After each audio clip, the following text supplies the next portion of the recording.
Good morning. Good morning and welcome to Pilsen, Czech Republic. We're here today for the individual finals of Euro Para-Archery Championship 2018. My name is Vojta Šafář and I'm here with Pippa Britton. Good morning. Good morning. Looking forward to some really interesting archery this morning. We will see what we haven't seen before, maybe.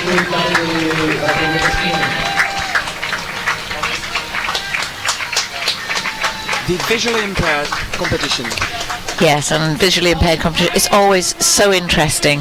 I think immediately people will look and they'll see the tripods that are on the shooting line, and they act as sights for people who have either no sight at all or limited amount of vision. Our first category is visually impaired 1, and the visually impaired 1 category is for people who can't see at all, and they all wear a blindfold to make sure that they don't have any light sensitivity, anything like that, and that's so that it's equal for everybody. The motto for the British team, if I'm not mistaken, is "See no limits," which is quite accurate. It is very accurate. Very accurate. You told us there's going to be B1 category. B1 category, yes. And as I said, that's for people who have who you would, I guess, normally consider to be totally blind. It may mean some of them could see perhaps light and dark, but usually it means totally blind. So we have two categories: the B1 category that we're seeing first, and a B2, B3 category, where they're a combined category. The categories are set by the International Blind Sports Association, and that measures people's ability of what they can see, because blindness is or visual impairment is not what we might think, where perhaps the world is completely dark for everybody. Some people have some limited vision in all sorts of ways.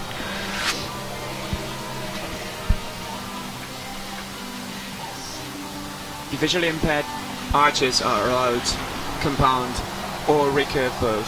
Yes, they are, whichever they prefer, and it's interesting. In fact, today we've got one archer shooting a recurve bow and one archer shooting a compound bow, and the reason for this is that the target that they shoot at is relatively close, but it has quite a small target face, and when they if they shoot around, they simulate a longer distance by using a smaller target face. We have some time left before the competition starts. This is just the training. Yes, I don't want to call it practice. It's sighting in, because these archers are using a piece of equipment that's fixed down to the floor. The way that a visually impaired archer will sight is, if people can see, we'll be able to show it, I'm sure, as we go along, but there's a tripod which has a sight attached to it, and the sight has a pin, and the pin sticks into the back of the hand. I don't think it's a sharp pin. And then you can move the pin relative to the target, and that will move the arrows up, down, left or right, and it's only one point of contact that they're allowed to have. But of course, they come onto the field, and due to lining up, because they can't see to line up, it's not realistic to expect them to just simply walk onto the field and then suddenly be in the centre of the target in the way that a sighted archer can be. So visually impaired archers are allowed a period to get their sight corrected. We won't be hearing much, not from Mr. Nico over here.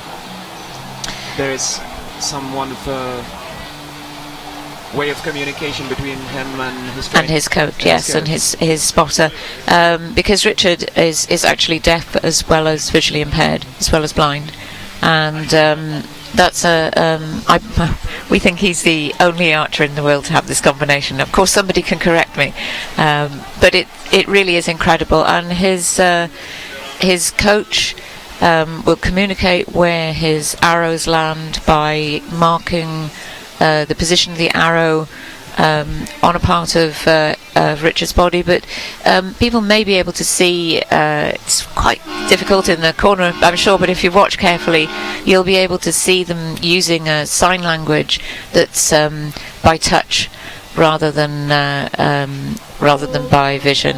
And you can see him here marking the position of the arrows where they fall on the target on the back of Richard. It's really quite incredible, and also they're really lovely people who are very happy to talk through how they do this. So I met Richard for the first time just a few days ago, and it's just been fantastic to watch them work together.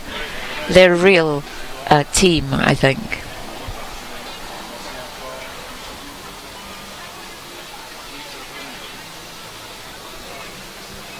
I'm not sure if that is true, but I read that even the seeing archers use their sight only for 5% of the time they are shooting. I think that's probably true. No, I haven't heard that one before, so after many, many years in archery, you've given me a new fact. But I think, yes, of course, I think it is probably very true. And again, we were talking about focus on the target, and you don't tend to see the things that are around you so much because you're very focused in on what you're doing.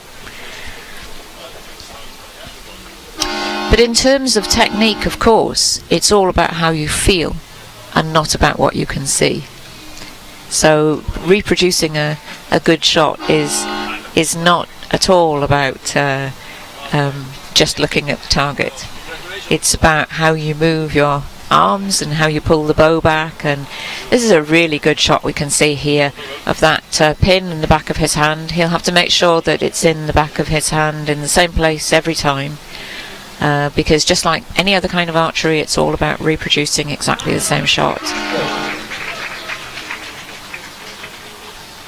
And he got the response on his back. Yeah. Jordi Casillas from Andorra shooting now.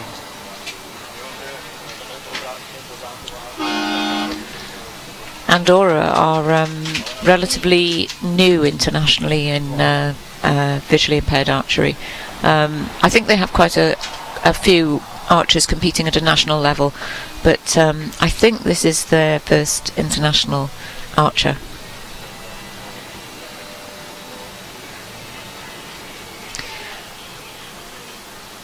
And you may have noticed there that he puts his hand against the sight and then moves it so that it's in the correct position all the time.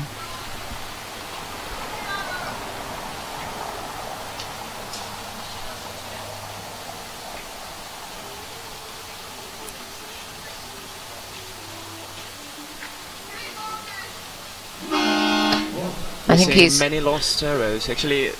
Yes, in the qualification. No, not so much in the qualification, because of course you have longer in the qualification to get sighted in. We were talking about this yesterday, weren't we? About how you come out here and you have to be close to the middle very quickly, and they get such a short amount of time to practice out here that it's actually. I was going to say relatively normal, but I don't think that's accurate. But I think it's, if they're not already lined up well, it's quite difficult for them to get there quickly. Both archers actually are off to the right-hand side of the target at the moment, and I'm not sure whether there's anything that's affecting them, whether it's the lining up of the stands. Stands are all screwed down as well. So they have a wooden platform here on the cobbles of Pilsen. Obviously they can't put pegs to hold on a field. They would hold these stands down by just pegging them down into the ground. But it's very difficult here because of the cobbles, and so the organising committee have produced this wooden platform, and then they've screwed the stands down to the platform.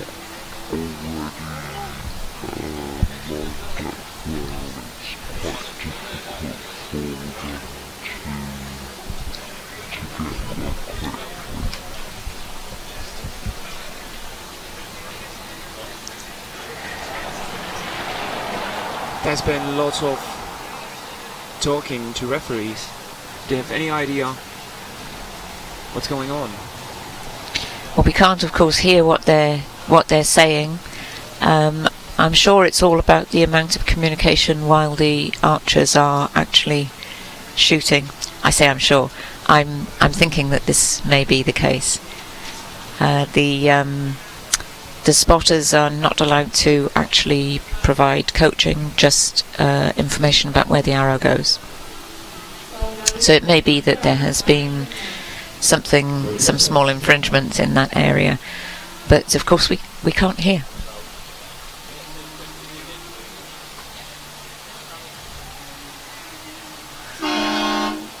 Ordinarily the coach is required to sit down behind the archer. The exception, of course, here is because Richard can't hear. Then there's been special provision made to allow his coach to stand behind him. This works on set points, the same as the recurve competition.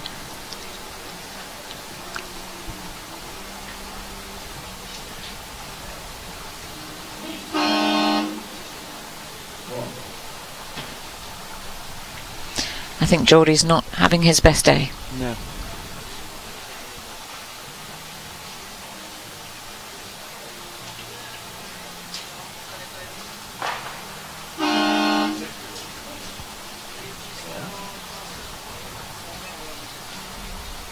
Both archers finding it very difficult to get lined up today. This is, of course, the bronze medal game. Maybe when we see the gold game, we'll see more practice, maybe more. Yes, I think we've just seen that arrow from Geordie has gone over to the left-hand side of the target, and so I think there's been too big an adjustment.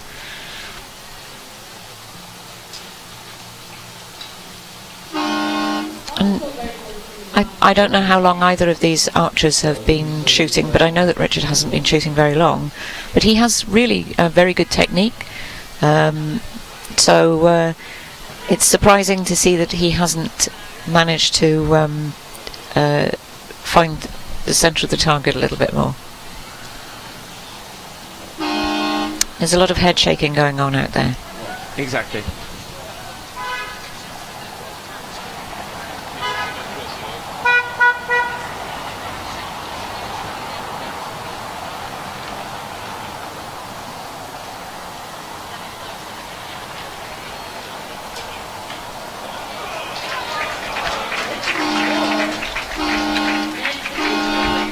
Excellent. But there has been definitely, both archers have gone too far to the right, adjustments have been made, and they've gone too far to the left.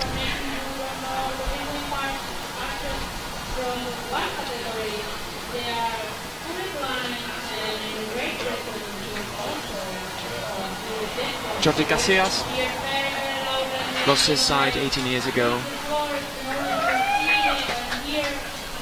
I heard of him, I heard that in Andorra there aren't many sportsmen, aren't many blind sportsmen, not many artists. No.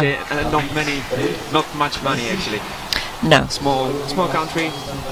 Yes, and it's probably true for lots of sports. I think in Andorra it's a very small country, very beautiful. I've been there once many years ago. We have some British support there in the crowd, quite a lot of British support. Always nice to see.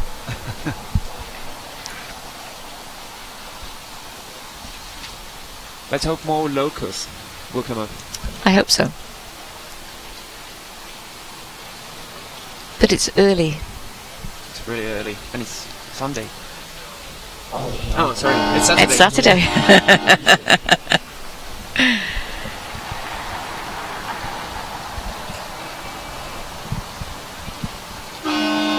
Balance, of course, is always a big issue for visually impaired archers.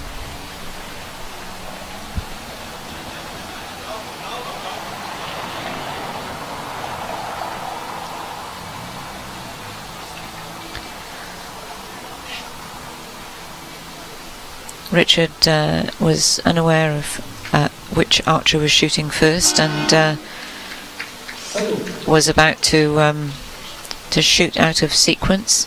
Geordie's put in a nice 7 there. Maybe those adjustments Yes. were just... So I think it's just taken him longer to get clearly onto the target.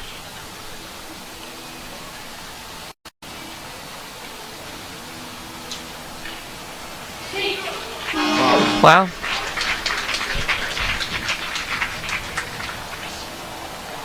But the competition starts probably now. Yes, yes. So you can see why they needed to come out and have a practice session or a sighting in session before they started the match. But actually, for these two archers in this situation at the moment, they have taken a little bit longer than just their allocated time to get sighted in.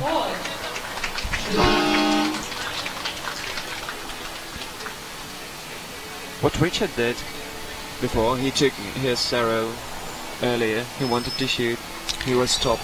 Yes. Normally, that would be for a yellow card, wouldn't it? Yes, yes, and I thought he might get a yellow card on this occasion, so perhaps there's a slightly different rule for visually impaired that I'm unaware of, or maybe the referee was just benevolent. Yes.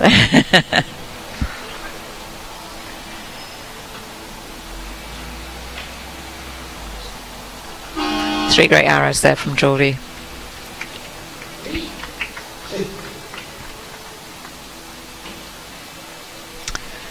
Richard needs a 9 to win. That would be exceptional if he did it. Yes.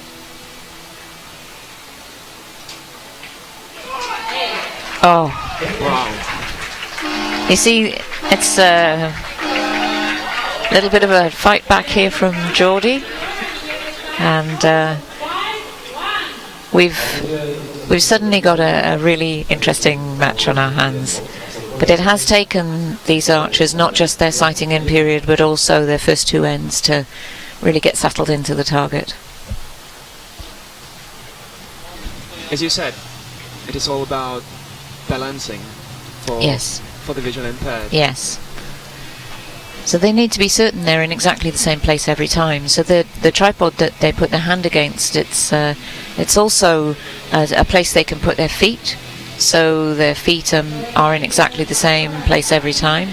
But as most people will know, if you hold a bow, it's possible to twist your body a little bit or lean backwards or forwards a little bit, and those are the things that you, if you can see, you would normally use the horizon or buildings around you in order to naturally just balance. But if you can't see anything, of course, it's very difficult. Do you have any idea how long does it take to, if you want to start, if you're blind and you want to start with archery, how long does it take that you hit a target maybe? I think with the right tactile sight and a very good coach, somebody could give you a bow, and just like anybody, where in a few minutes you can learn some of the basics of archery.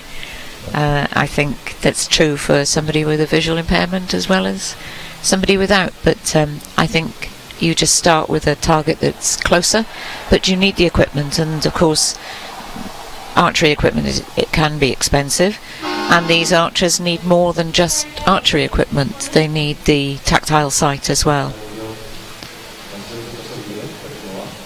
What we saw, there was a bad arrow.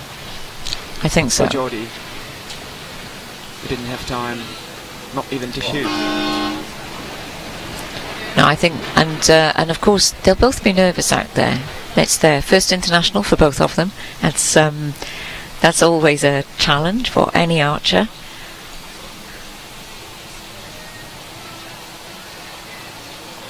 And they know this end is crucial. Geordie has dropped low there. It wasn't such a good shot. He dropped his arm on release of the arrow.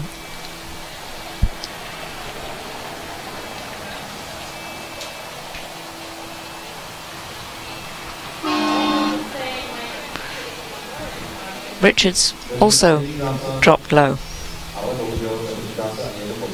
There's no wind whatsoever.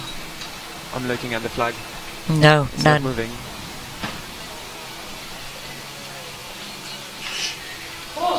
Four.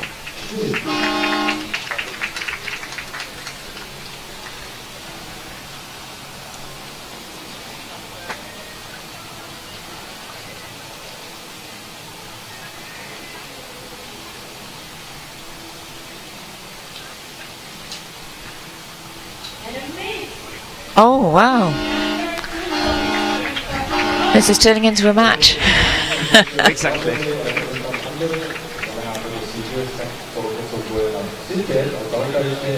I think there's some coaching we can see there going on in the crowd.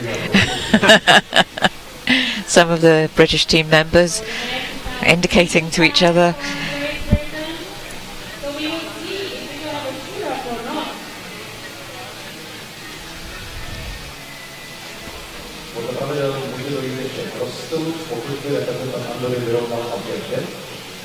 What happens if it goes to 5-5?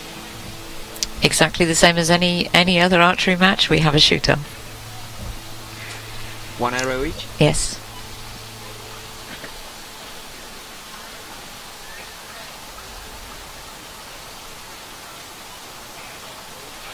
Going in under our star.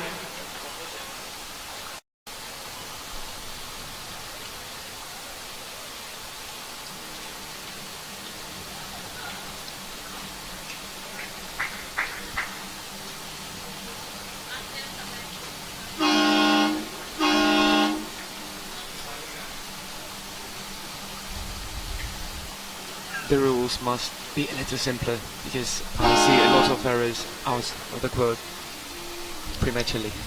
Yes.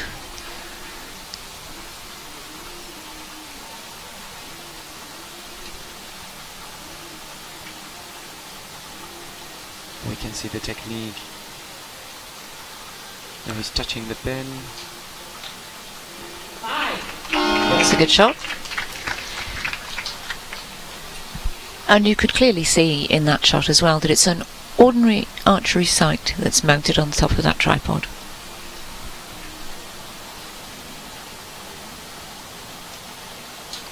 There you can easily see how difficult it is for him to balance, because you could see him swaying backwards and forwards.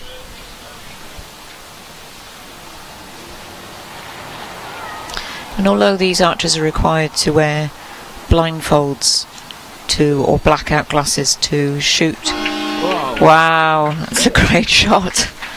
I think we might be heading for a shoot-off.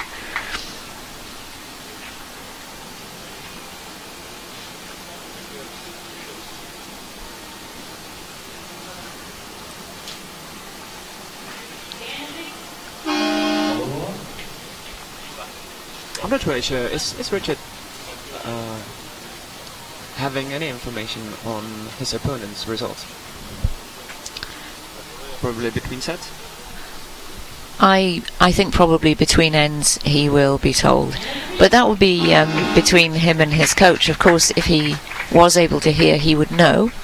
But I don't know whether or not that's information his coach chooses to give him. In a sort of way, it's not really important. No. Because it's all about your own technique and your own shooting. I think we have a shoot-off. Exactly. Well, this will first international and a tied match. First shoot-off. Well, these gents are putting themselves through the mill, aren't they?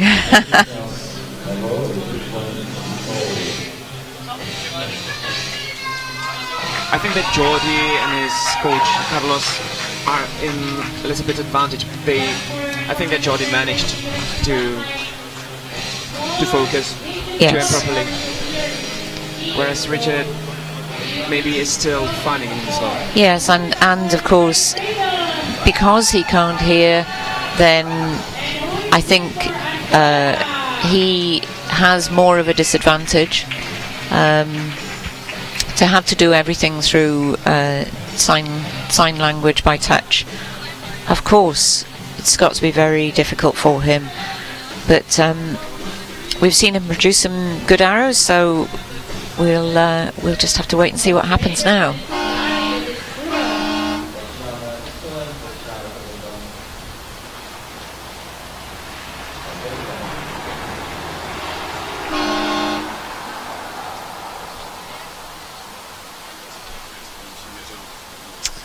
Richard gets to shoot first.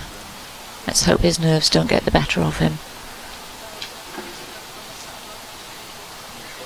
Swaying a little bit. Yes. Although he... It's a 6. Wow.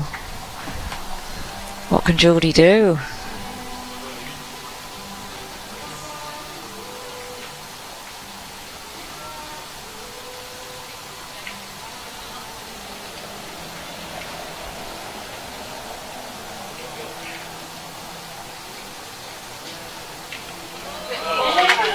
Oh, so close.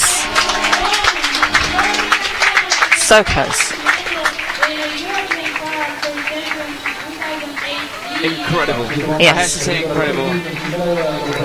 After the first two ends with so many missed arrows. Yes.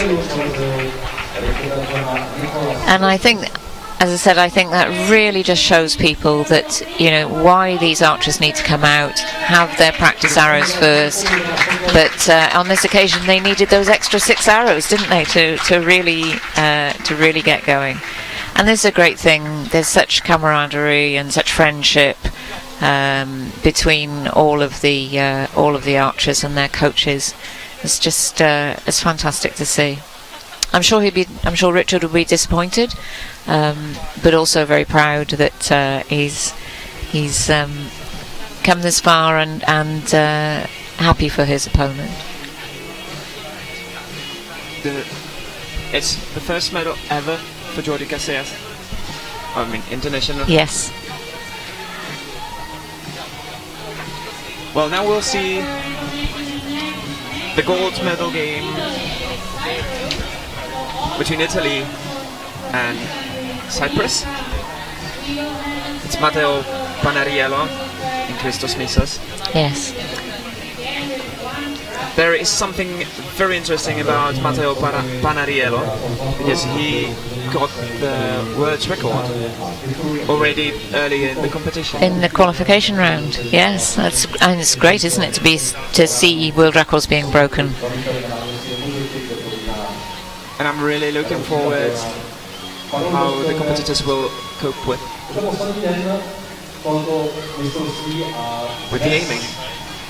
Yes, and of course they're not all using the same piece of equipment. So right now we've got members of staff and coaches out on the field with screwdrivers, unscrewing the equipment for the previous archers and bringing in new equipment for our gold finalists.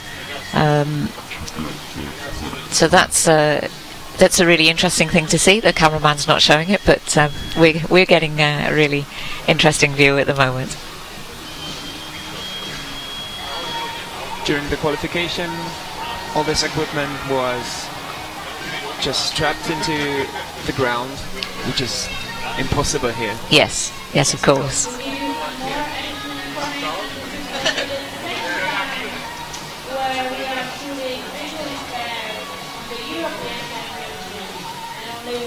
There used to be a lot of international competitions for the visually impaired in the past. There have been some in the past. Around between 10 and 15 years ago, there were some competitions, and that changed for a little while. We've just had them in Donaueschingen in the World Championships and here more recently.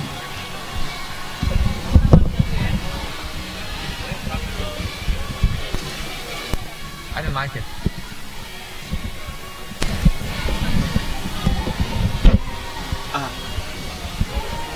Okay.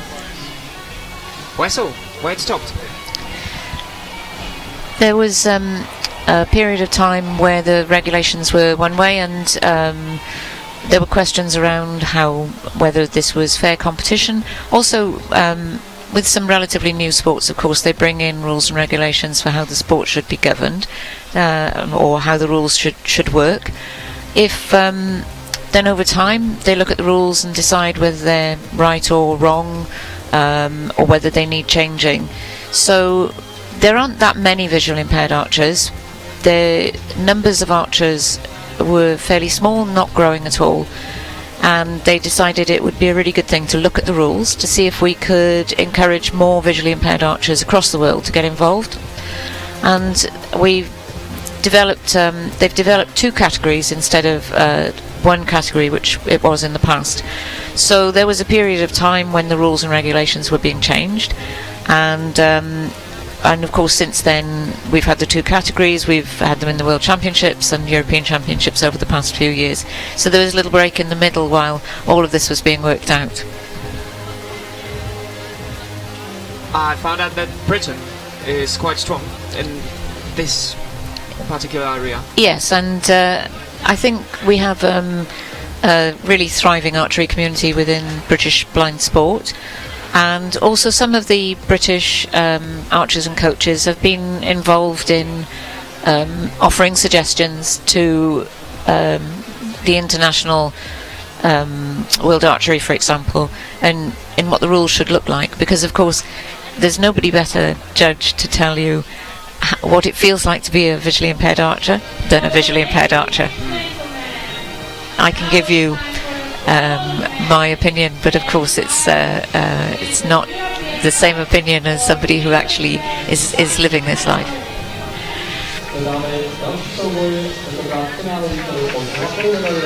Here they go. Matteo Panariero and Christos Missos with their coaches.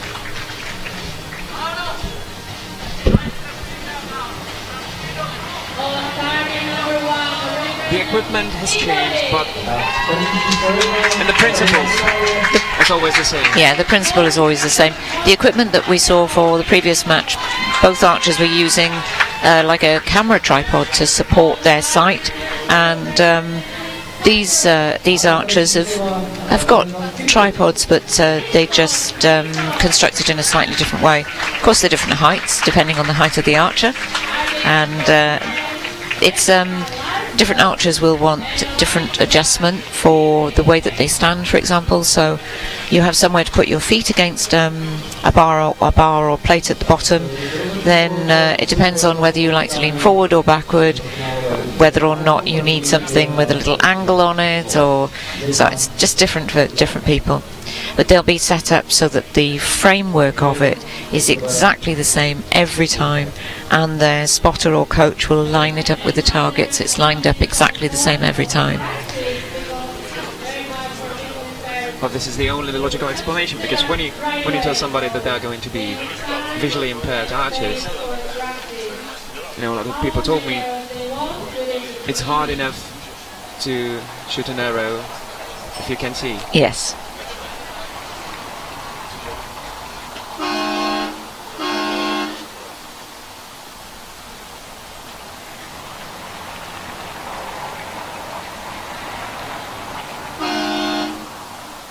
Three arrows for each archer to practice. Yes, yes.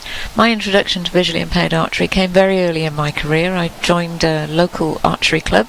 I was just a beginner, and there was somebody in my club who was visually impaired shooting. Is actually here at this championships, also competing. Didn't make the final. He's a B1 archer, so we would have seen him today. But very interesting for me. I'd hardly heard of archery apart from Robin Hood, who you mentioned yesterday. But no, I'd hardly really seen any archery at all. And then to go to a local club and find that there was somebody there with a visual impairment shooting, it's really quite. I was, I guess, just completely blown away at the time.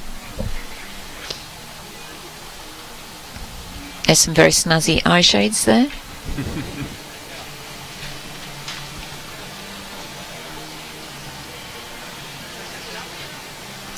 And the blackout glasses or blindfolds that these archers use are checked by the classifiers or judges to make sure that they can't be seen through. But as you told me, the B1 or yes, the B1s. V1 category is for the archers who can't see at all. So yes. are there exceptions?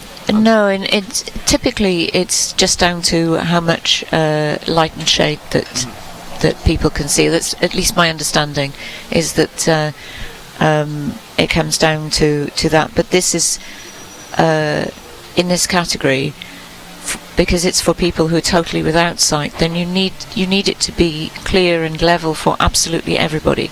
And if we have something that's equal for absolutely everybody, then we know that because they're all wearing a blindfold, none of them can see anything, not light, not dark, not shadows, not anything, and that's about having fair competition.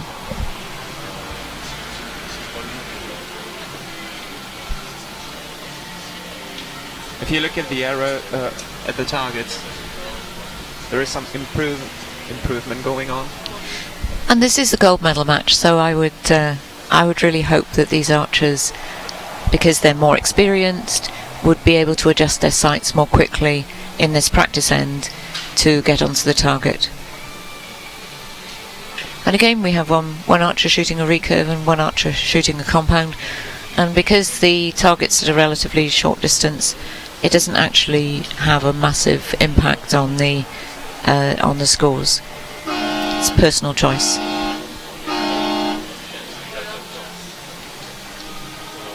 This is Christos Missos. He is a teacher.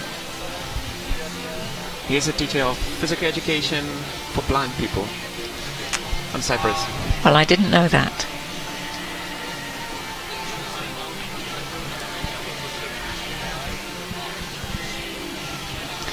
But just like all archery, we were talking about it yesterday, the more experienced you are, the more likely you are to be able to adjust your sight quickly and accurately. And sometimes it's about taking the chance of moving your sight, just in case.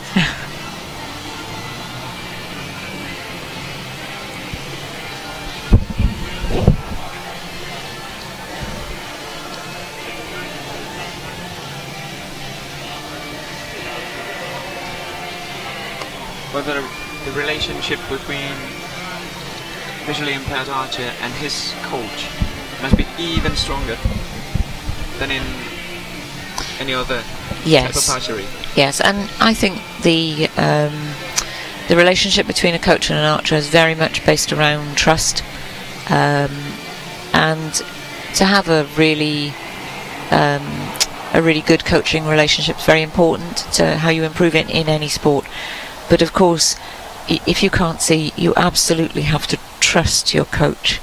So I think it's and they spend a lot of time together, of course, outside of the archery field, because people with a visual impairment may need assistance to walk around or access the transport, get food, all of those kinds of things. So they will spend a lot of time together.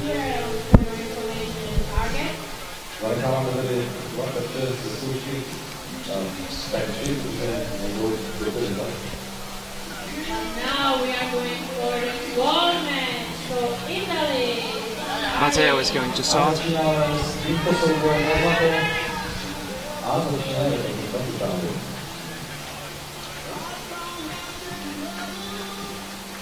I must mention it.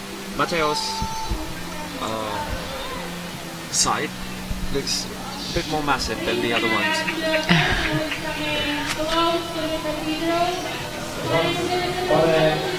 I'm of course talking about the pin, not about his eyesight. Yes. You're not commenting on his glasses then. There are people who choose to use a very tiny pinhead, and other people who want to have a feel of something slightly larger on their hand. It's not allowed to go forward of their fingers, must be on the back of the hand. Why is it so? because it limits the size of. You don't want something you could rest your entire hand against, because it'd be like shooting machine, I guess.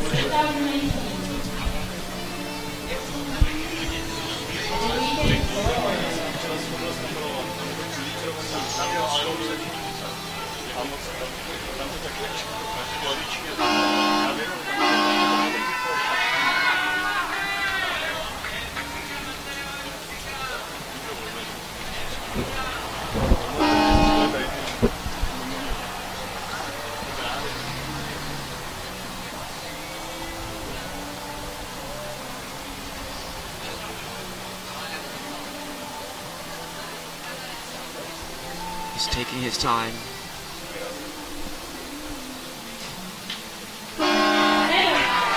It's a good start.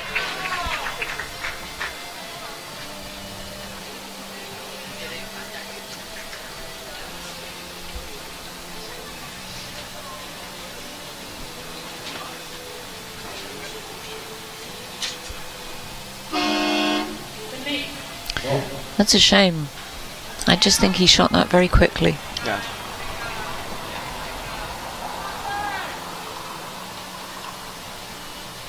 So that sight is just a single point of contact.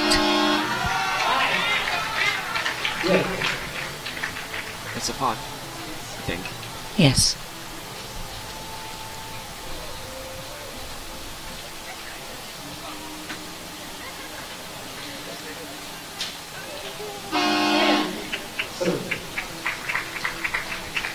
Quick improvement.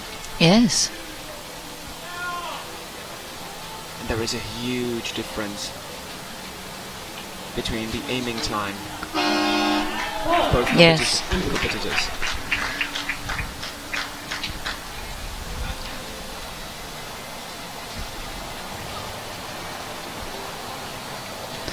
And it may be, of course, that he's deciding to, that Christos is deciding to shoot very quickly. Because of balance, the longer that you would be stood, then the more opportunities there is to wobble backwards and forwards. So perhaps this is a choice. Matteo takes the lead. But it wasn't bad. It wasn't bad from Mrs. Christos. No. For the first arrow.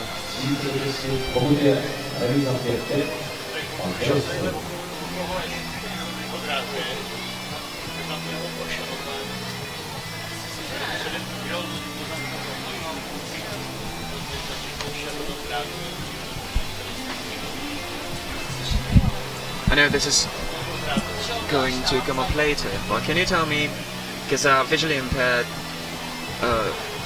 B2 and B3 category, they are together. They are together, yes. How does it come? Because we were talking yesterday about classification and about the way that your disability affects your ability to do your sport. And so for the International Blind Sports Association, they have two categories, a B2 and a B3 category. But it's deemed that for archery, the difference doesn't have a big difference on your ability to shoot.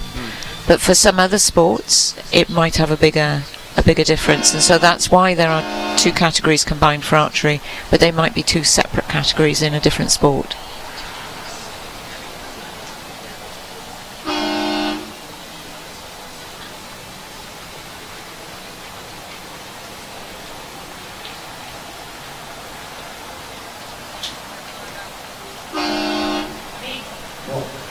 Again, very quick. This first arrow again.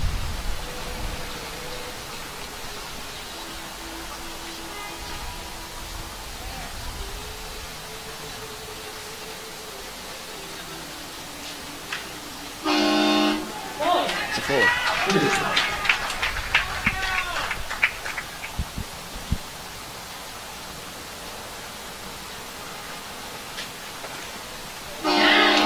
I thought that looked a better arrow. It's a nice 9.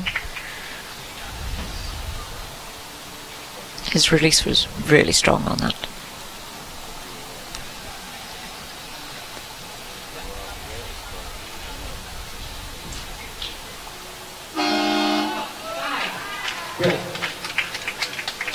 Scores are tied.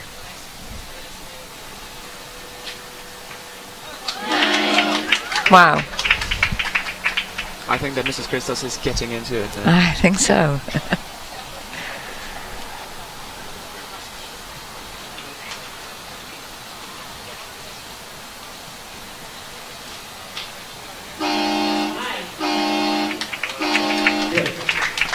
And it's tied. Let's.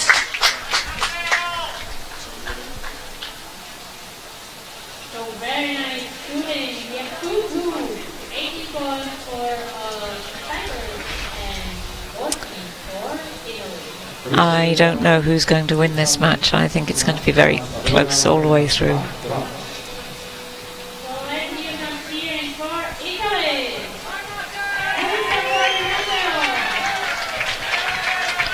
Are there many visually impaired archers? Are there many visually impaired people who are willing to do the sport? We hear that there are lots of visually impaired archers worldwide. It's very difficult for them sometimes to get to competitions because at the moment visually impaired archery is not in the Paralympic Games, and so for lots of countries they don't support it at a national level for archers to go to international competitions because they only support sports that are in the Paralympic Games. And all of these archers will have had to raise funds in order to access competitions and international competitions in a way that perhaps some of the archers with who are not visually impaired, who are just para-archers, wouldn't have to. So it's an additional challenge for them. But we hear there are lots competing at a national level. We're trying to get the numbers to really grow internationally. But it's been very good to see some new countries coming through, like Andorra.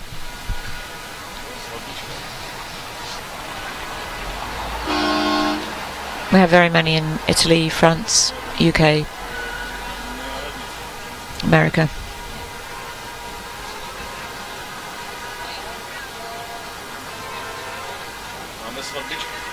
We can hit traffic. That means somebody is having a wedding. I passed this morning. I came past a group of people waiting. I think past is it like a magistrate's office, and they were waiting outside to go in. So.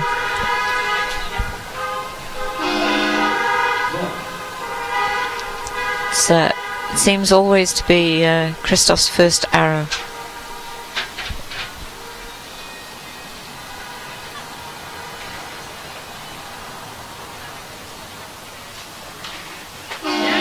Wow, Matteo's really found the middle now.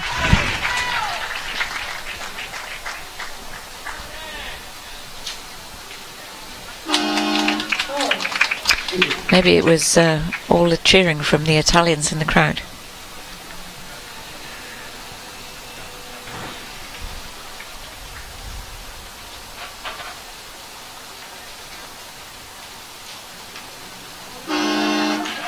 Ah, that's a really great end. Nothing Christos can do. Is there anything special on visually impaired bows? No, the bow is a bow. Of course it doesn't have a sight on it, but apart from that, the bows are just the same as anybody else's bows. Same type of stabilization, same grip. Using if you shoot a recurve bow, for people who know anything about archery, there'll be a pressure button and a clicker, which are things that help affect the accuracy of the arrow. So all of those things will be exactly the same as for any other kind of archery. It's just archery after all.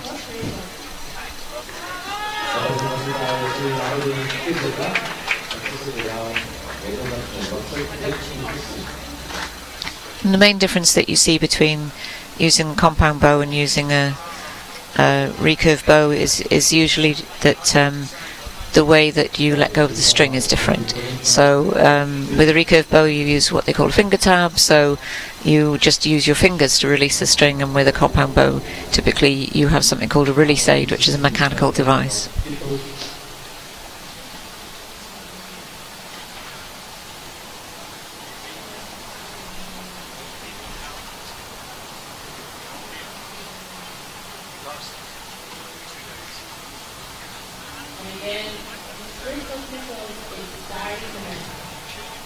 Christos has the chance here to tie the match.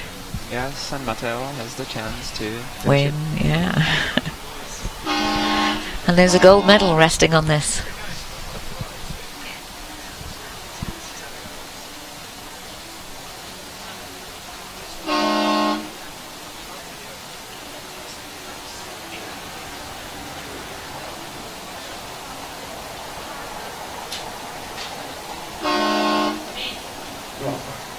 Again. His first arrow every end. I think his coach needs to work on that with him.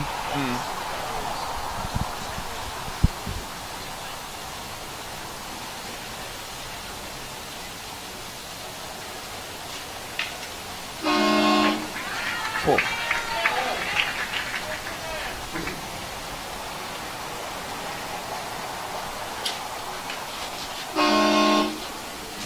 Oh, that's a shame.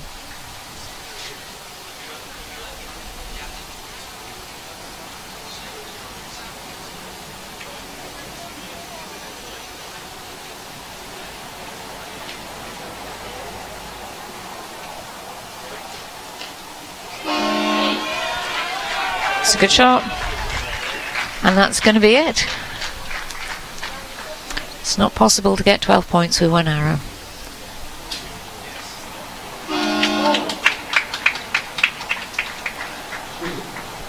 Well done.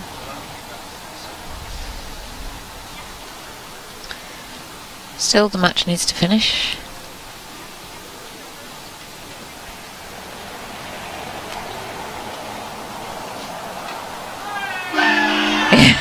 Look at that face. There's a happy man. European champion.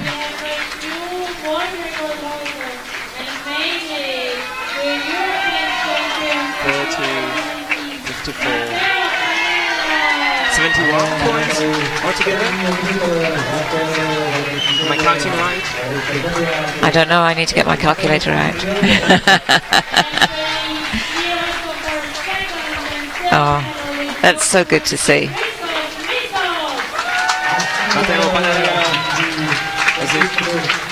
European champion. And I don't think we've seen a happier European champion this so far. That's fantastic.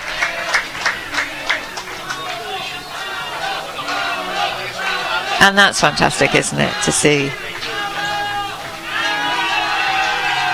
That's incredible. It was a good match.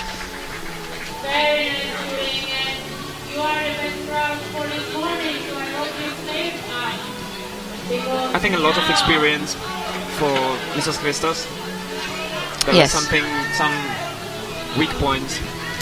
Yes, and I think his coach can go away and work on particularly that first arrow of every end. He came up and I just felt he rushed that first arrow each time, and but he had some really great arrows, so he can learn from this experience. He's going home with silver medal. He can be very proud of his performance. I think this is going to be the only medal for Cyprus. Yes, I think you're right.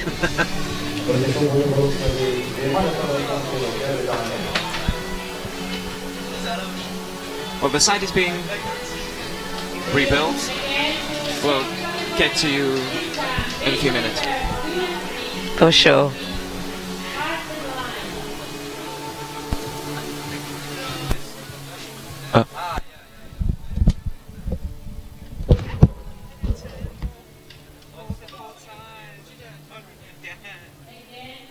That's incredible. Yes, but that must be because your microphone is very sensitive. You say B, B1, top line, I guess. And this is the above. I think it's VI. that's actually better. I think everybody knows what we're talking about.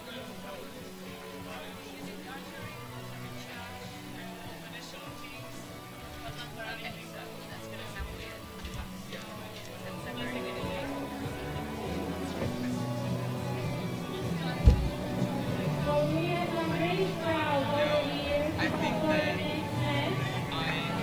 my voice is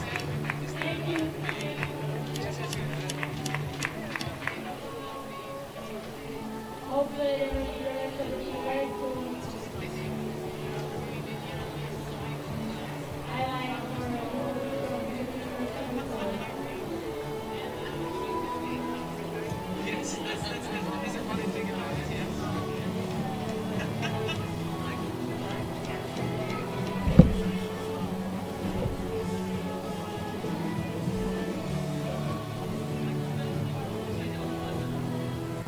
In the British, I'll definitely have two medals.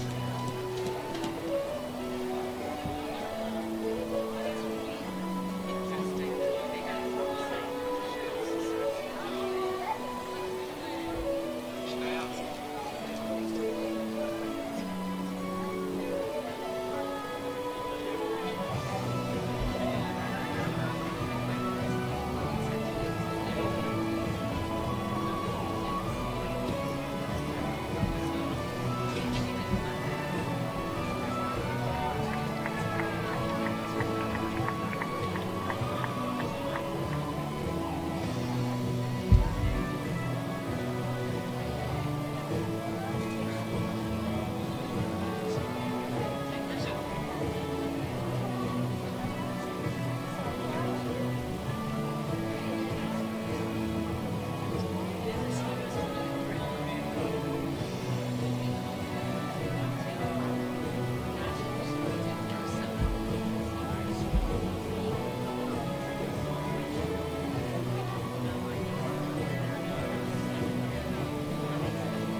Para-Archery angelegd moment były przedstawione oba uczestnicy zdobyły brąz w kategorii zawodowej opinii dwa atletyki. Zresztą klasycznie zawodowej opinii.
Bronze medal competition where Great Britain is already taking the medal anyway. I think so. Well, we have two British competitors, so of course one of them is going to be taking the medal.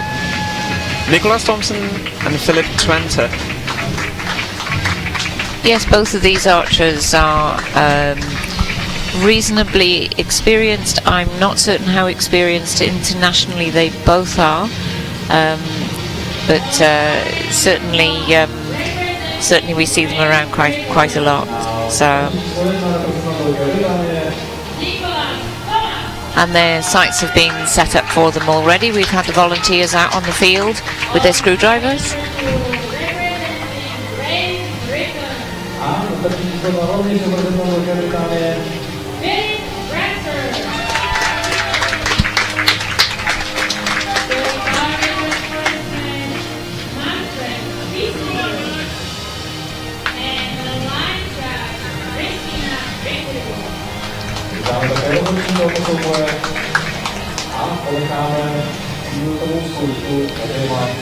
Of course, this is a different category from the matches that we were watching already today.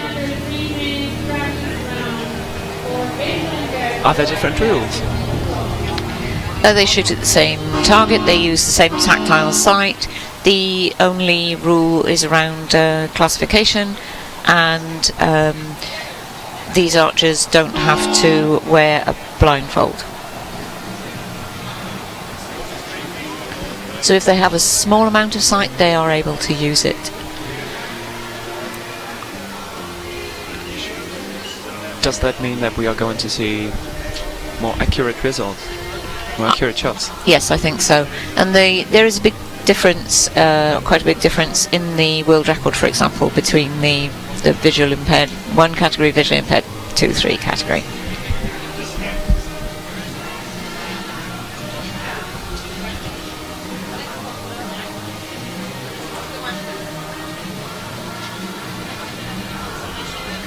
The amount of sight that an archer has is tested by a classifier who would also be an ophthalmologist, so somebody who can actually test, score and measure, give a measurement to how much people can actually see. And of course a visual impairment can mean something from being able to see only small sections of a picture, or looking at the world through a fog, or having things that are very dark or very light. There's all sorts of ways in which your vision can be affected.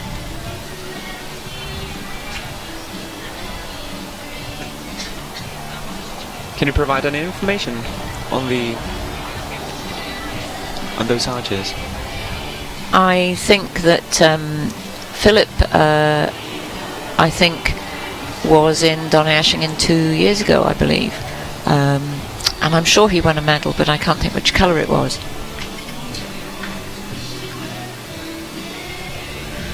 And I don't have his history in front of me, but I don't remember.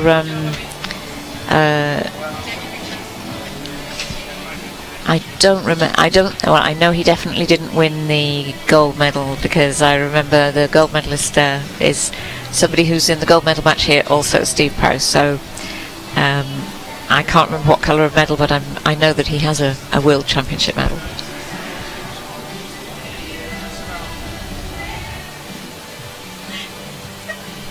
I was saying about compound bow using a mechanical device to release the arrow, and you could really see it clearly in that shot.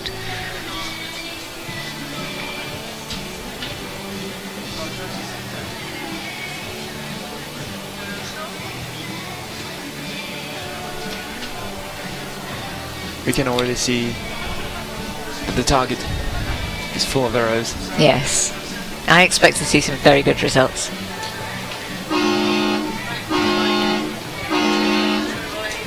It's the end of that sighting in end.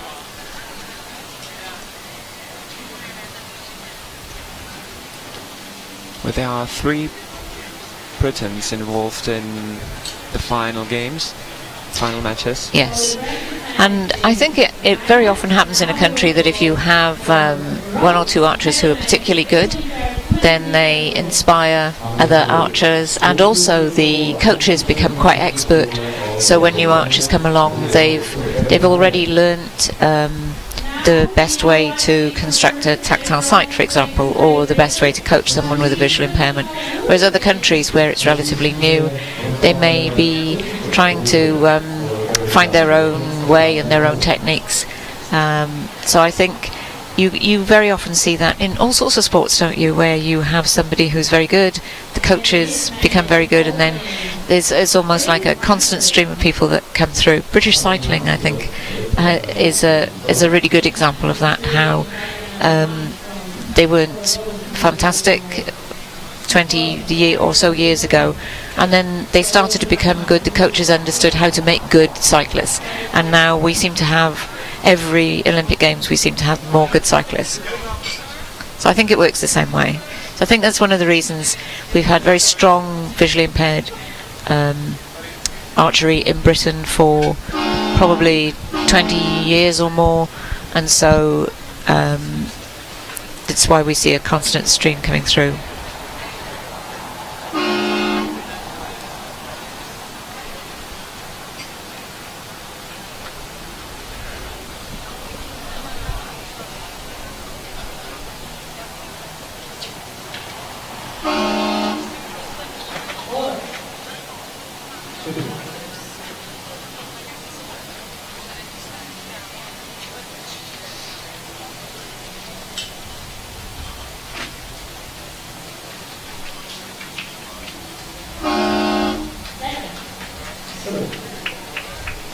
With the semi-finals,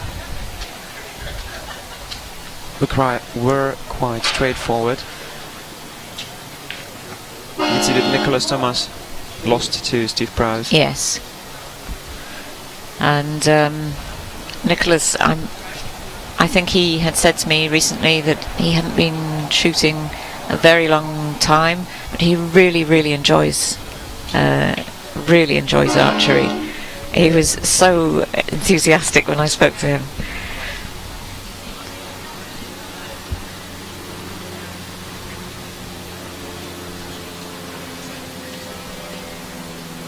I think there's such a skill in understanding the feel of a good shot in all archery, but particularly with visually impaired.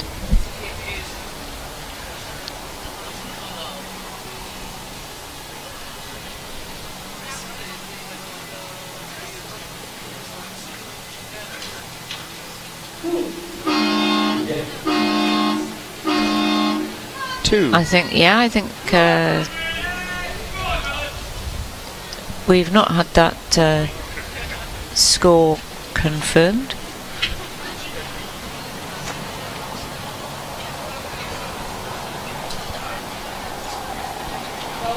It has come up on our official score sheet. Oh. So at the end, wow, this could be a good match if they carry on like this. It looked as though the first end is going to Nicholas. On that, it was a 2, and the points are split.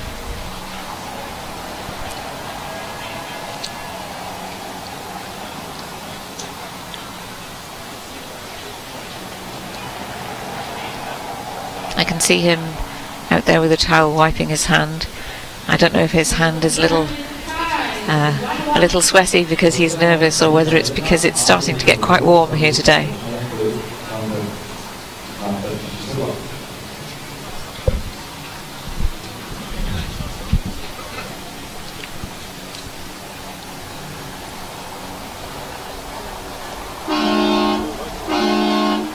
Philip Twente starting now.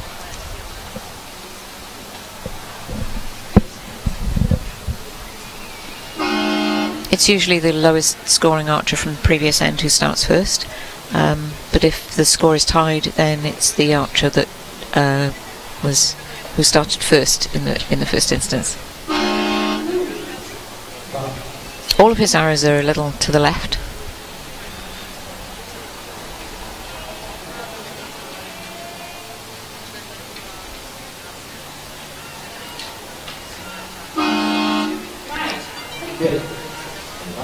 I can't see any pattern in Nicholas's target face.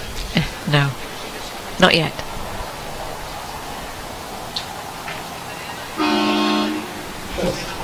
A little adjustment, perhaps.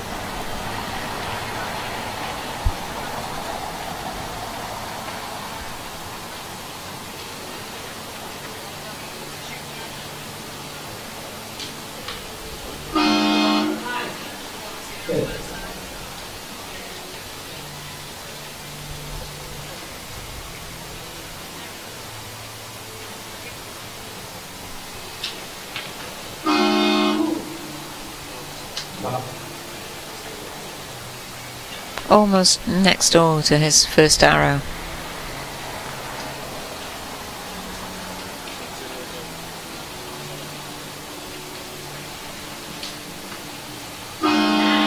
Okay. Nice 9.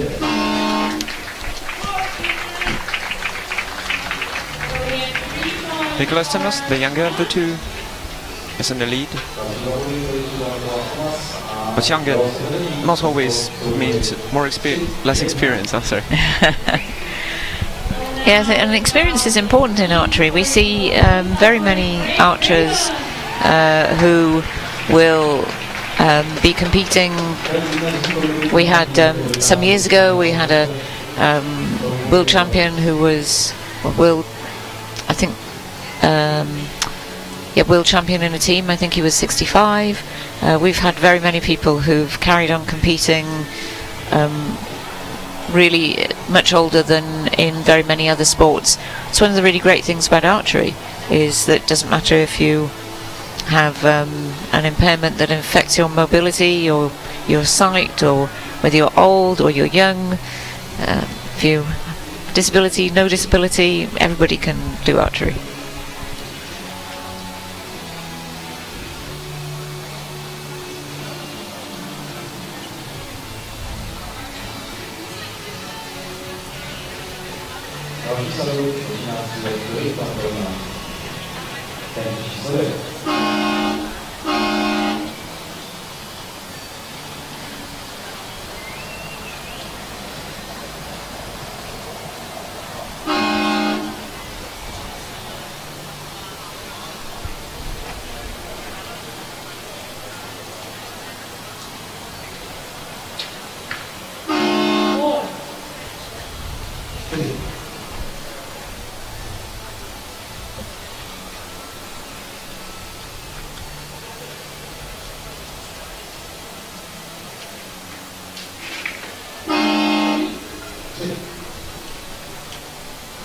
Weakest or maybe.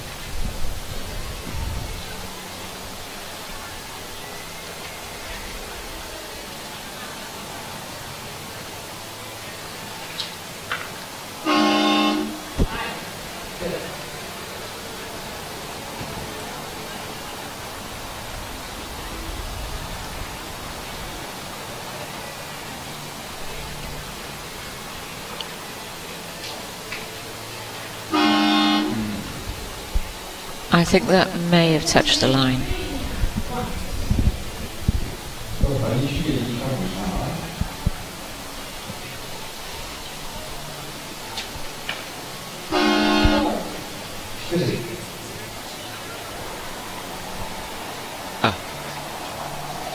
A 10 needed from Nicholas.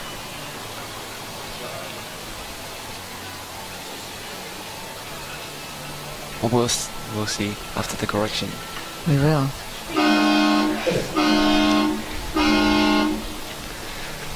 Scores are tied again. Even if that one has clipped the line, it's still not going to affect the set score. I wonder which of them is having more support from the audience. I think the British will just be cheering them both. No favourites.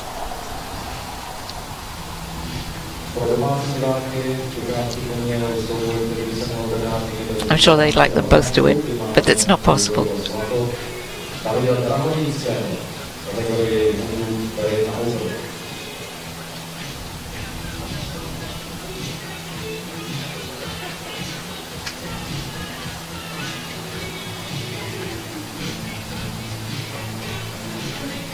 I guess that the visually impaired archers are trying not to get away from the position once they are seated or Yes. steady. Yes, and I mean that's true for all archery. Is that you want to be lined up exactly the same every time, but it's even more important in visual impairment. So once they're stood on the line, they want to make sure they don't move their feet, and that when they bring their bow up to position, that everything is absolutely steady.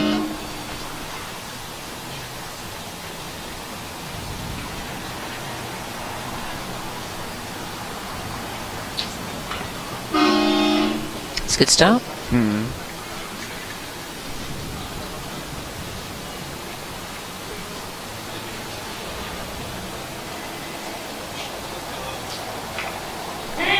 Wow. Okay.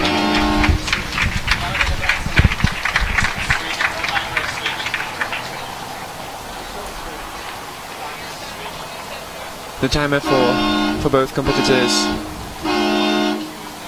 has switched. The judges stepped forward and paused the match.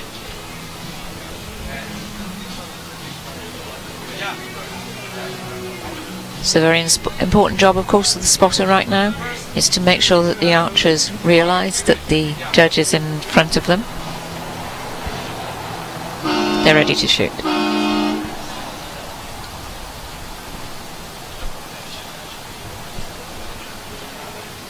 Always difficult as an archer when there's a little technical problem and you have to Step out of your yes. comfort zone. Yes, always difficult.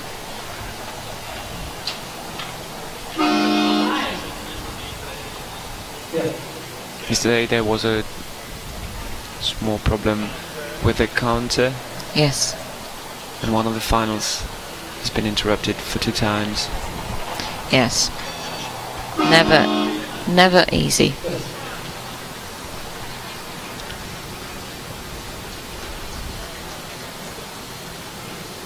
But as an archer, you just have to concentrate on shooting the bow, not worrying about other things.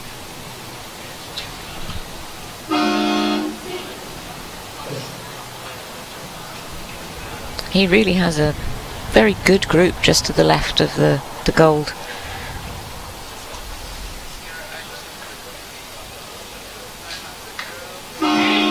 It's a good shot. Really good shot. So when two games, that means that Nicolas Thomas is now taking the lead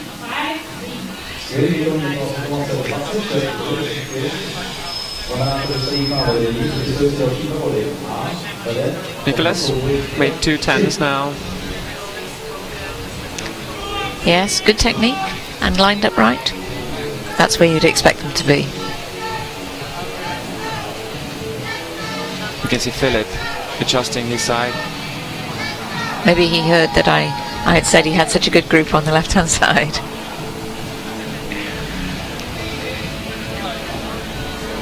They're still keeping his arrows away from the center. 6 being his maximum.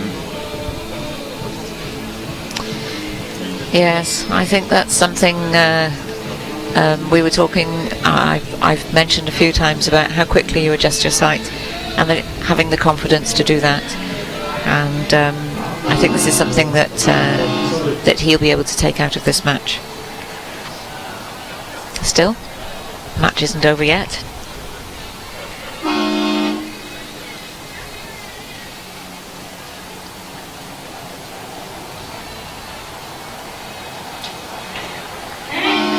You see, he adjusted. Fantastic. Wow.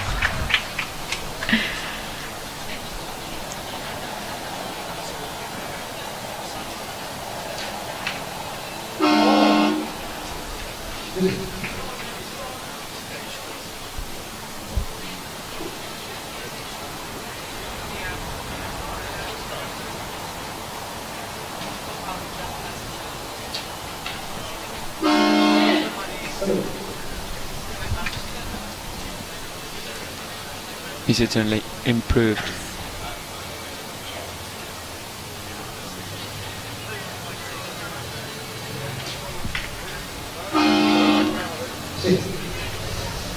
Wow. I think we may be heading for another shoot-off.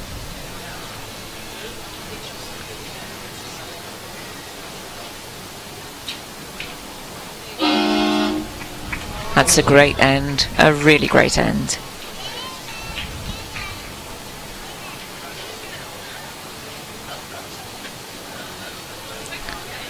It's just what he needed to do.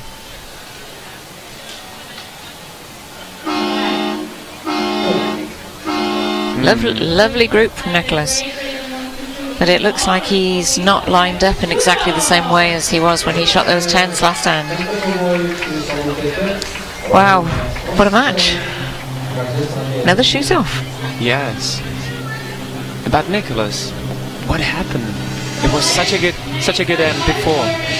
But this was a really good group, just not in the middle. Yes. So all it takes is to be lined up very slightly differently, and then the group that was 2 arrows in the 10 becomes 2 arrows in the 5.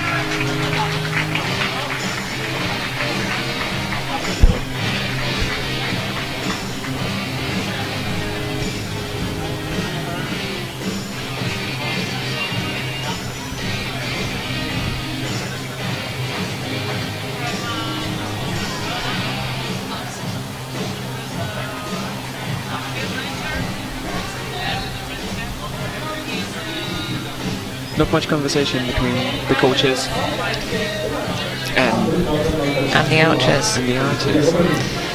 No, it's all down to just shooting 1 arrow solidly, and they've both found the middle already, so their sights are right.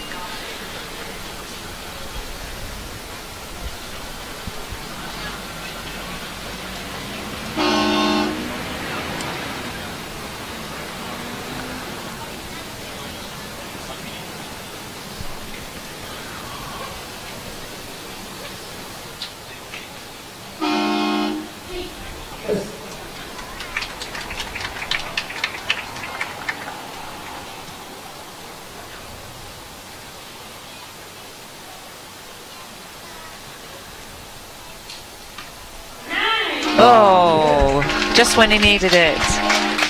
Great shot. well, it's a bronze medal for Britain. This Yes.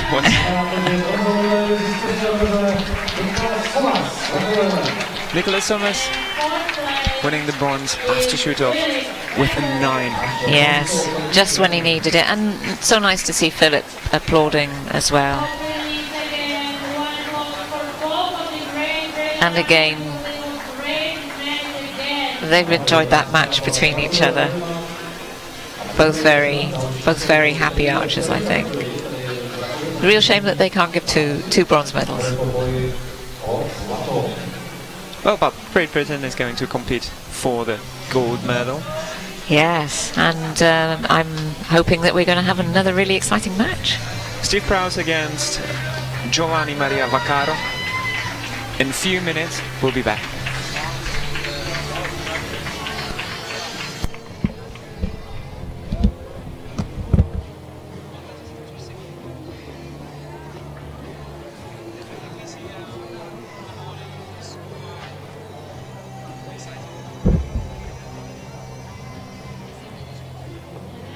For 2015, discover her wealth, enjoy the ambiance. Pilsen is a vibrant and modern metropolis in West Bohemia. As the 4th largest city in the Czech Republic, it occupies a dominant position, not only in culture, but also in industry, commerce, and education.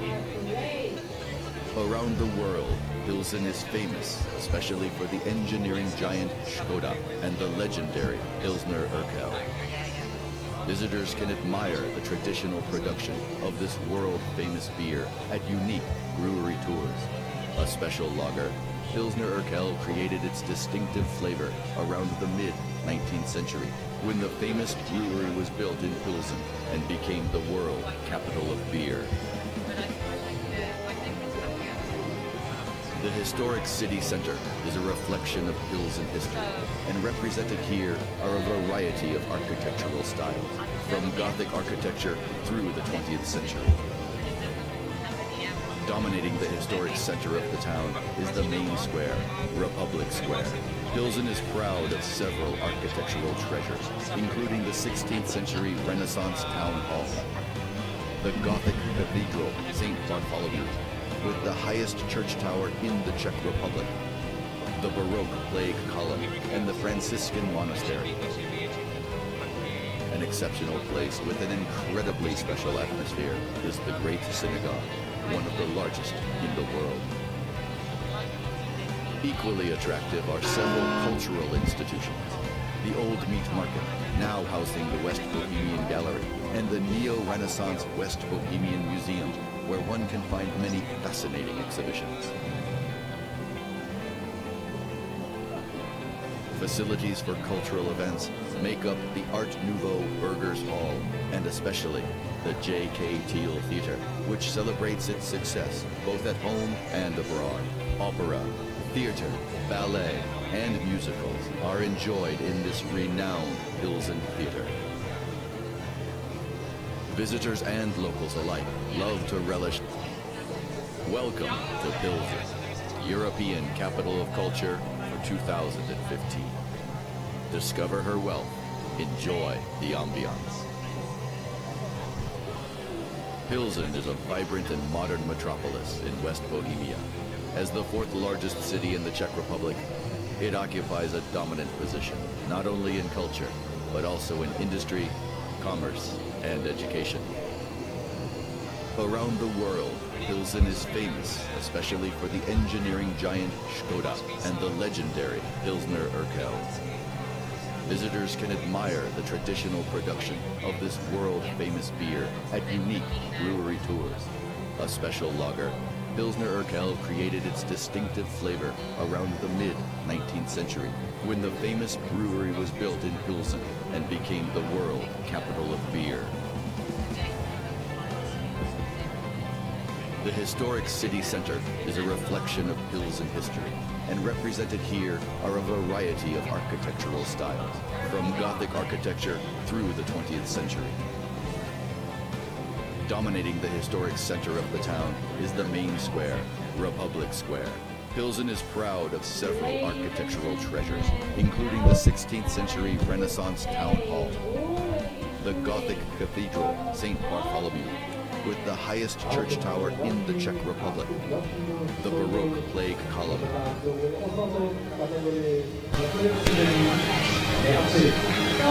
Welcome back. Here they are. Steve Prowse, welcomed by the cheering crowd. So the existing world champion coming out onto the field. I think Steve he's been world champion at least 2 times, and he's been world record holder. I think very much the most experienced archer that we've seen here today.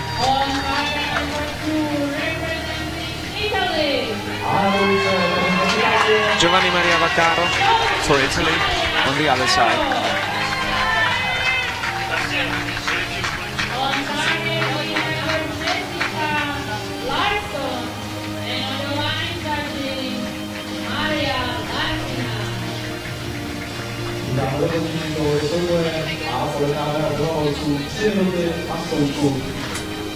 Again, you will have a 3-minute formal session for both of the athletes. At the same time,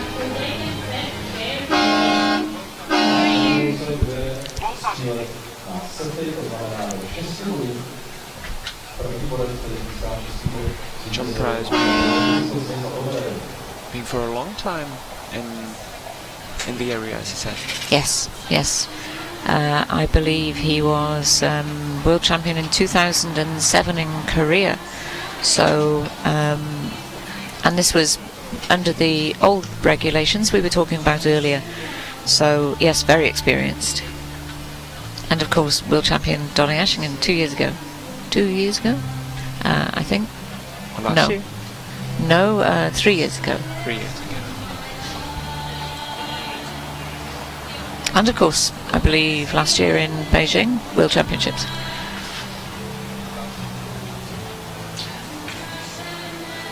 He's not using any support for his feet. No, he lines himself up, and again, level of experience, small amount of sight will enable him to get himself located on the line.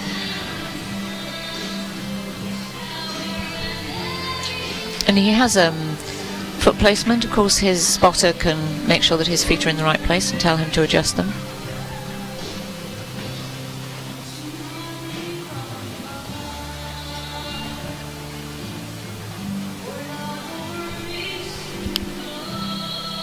And they've worked together as a as a coaching team and Archer for a long time.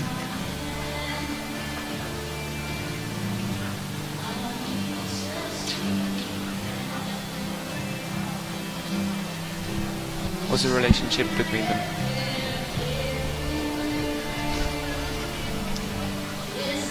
They're partners, for sure.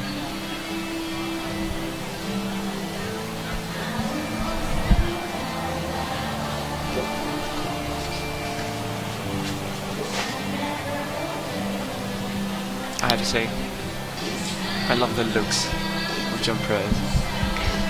It's the wild guy from Texas. Only he's not from Texas. But he does have a really great beard.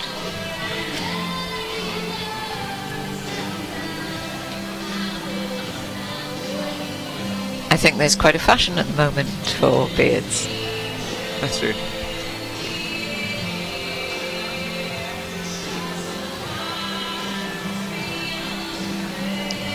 To be a world champion and world record holder, you need to be a good archer, first and foremost.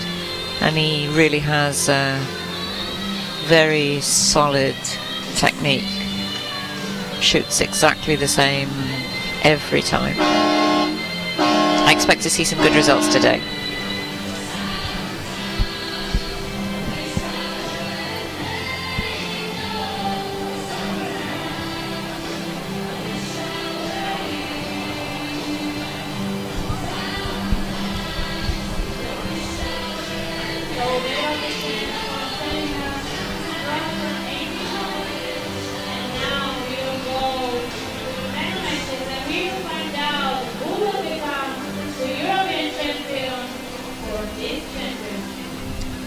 Mám za sebou a teď už před námi souboj o zlatou medaili v kategorii dvojkou. The warm-up is done, it's ready.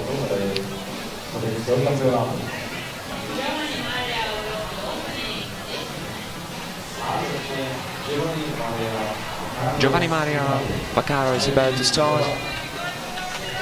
And the first hand.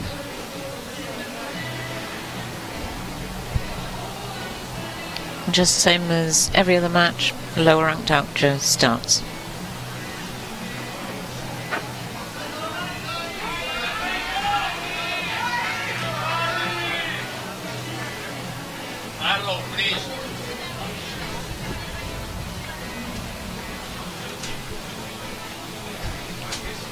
Giovanni needed arrows. Yes, and the volunteers are doing a really great job of running backwards and forwards from the target to bring the arrows to the archers.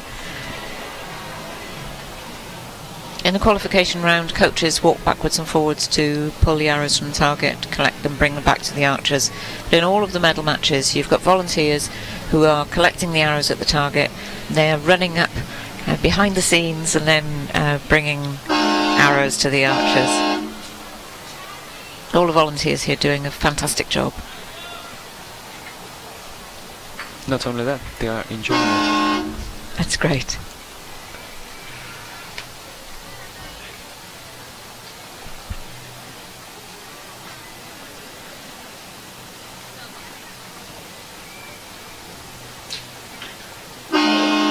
It's a good start.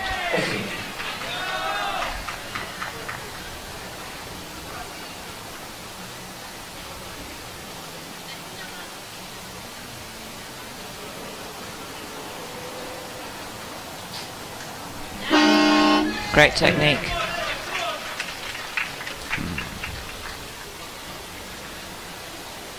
I expect this to be a good match.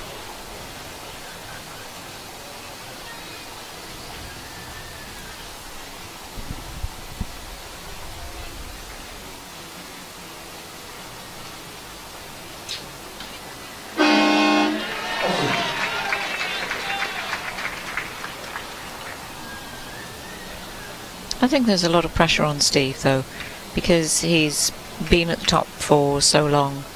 There's an expectation that he will always do well, so that puts pressure on a competitor. 2 9s.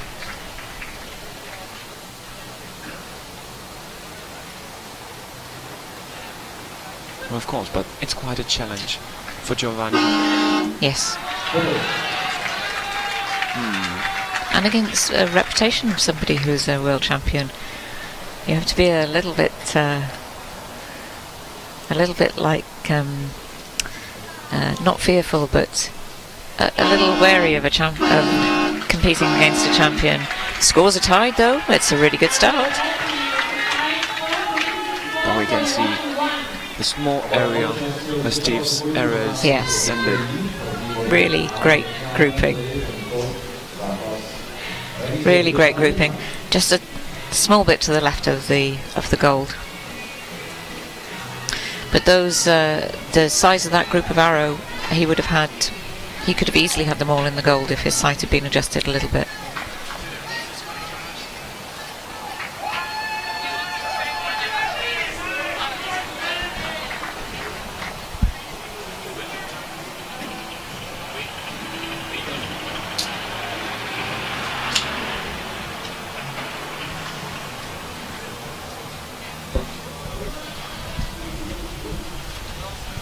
There are many locals in the audience. Yeah, it's great to see, isn't it?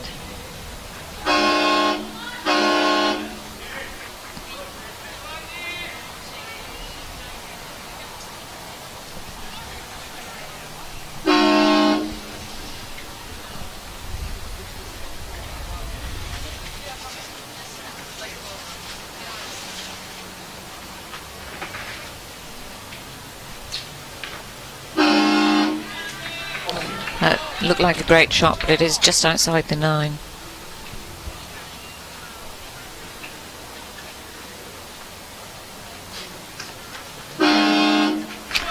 And that's just inside the 9.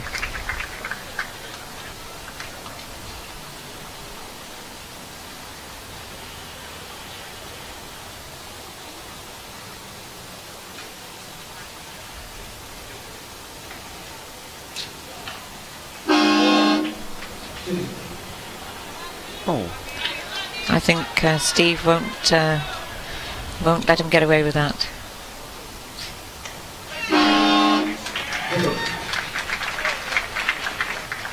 you're right.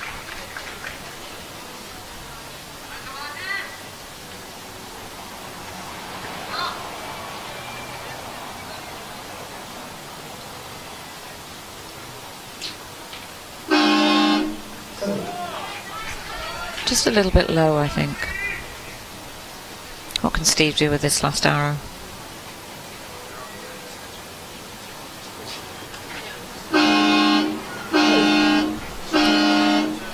Six, nevertheless. It's enough. But I don't think he'll be happy with that one.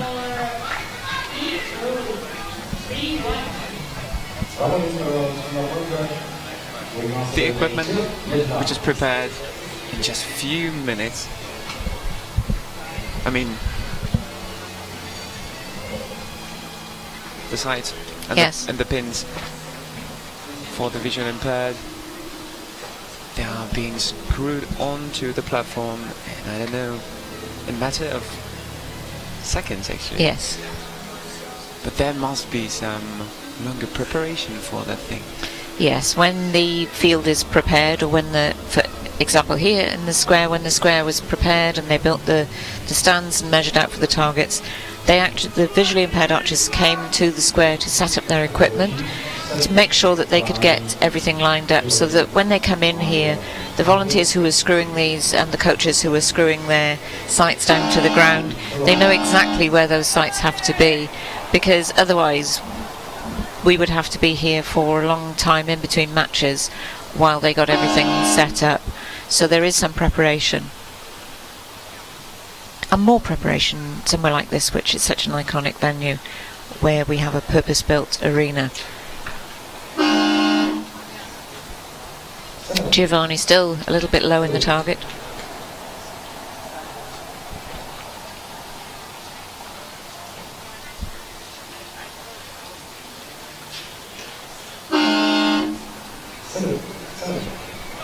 Steve, on the other hand, Yes, a little high.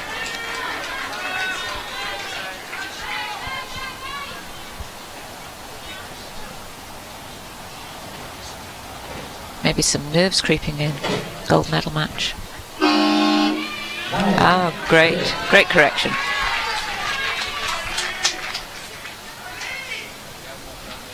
But again, Germany just clicked a few times on his side after the shot. Yes, not happy with it being in the bottom of the 9. He wants it in the 10.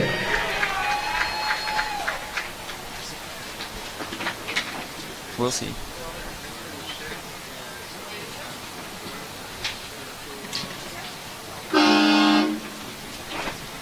A little too high, perhaps.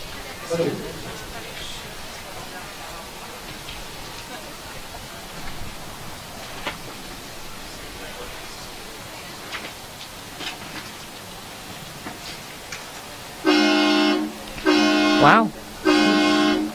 Unexpected. Yes, I wonder if, as I said, you know, whether there's some pressure on him and expectation, and he's maybe a little nervous. Who knows? It's completely normal to be nervous in a gold medal match. But scores are tied. You can see his last shot. He took his time aiming. He did, but I don't think his release was as good as in his earlier shots. And I think he knew as soon as he shot it. I think he knew.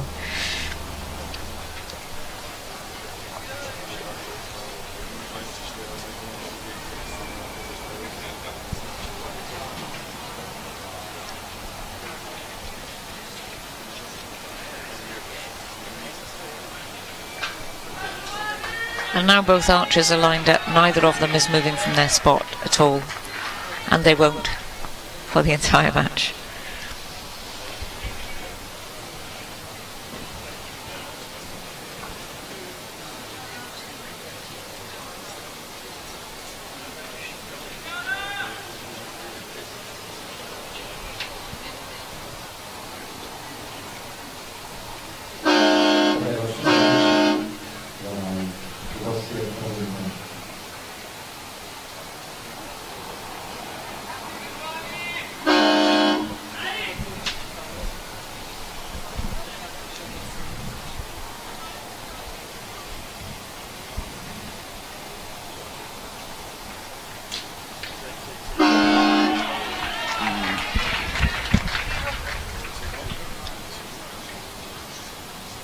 Again, not really satisfied. Also, it was an 8.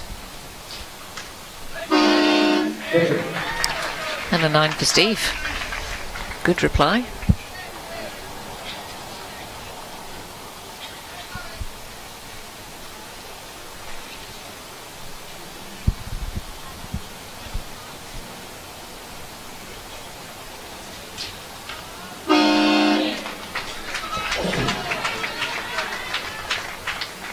Consistent.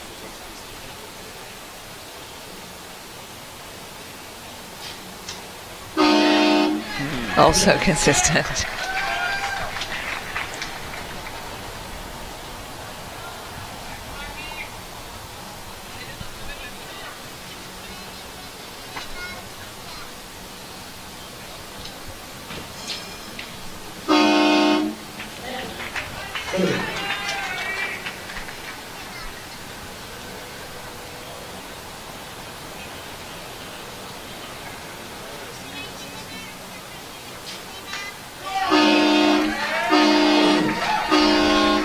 Well, comes down to one end. It's Steve into the lead.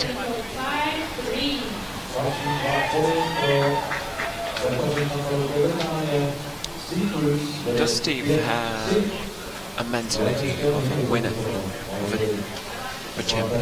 Yes, I think so. I think that's why we always seeing him on the podium. I think he works at being very focused for his shot, and I would say definitely has that mentality. These archers train as hard as any other archer to be the best that they can be.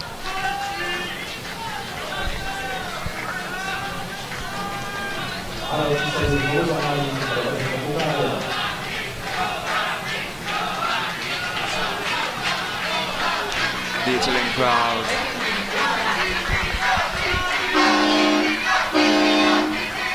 Getting louder.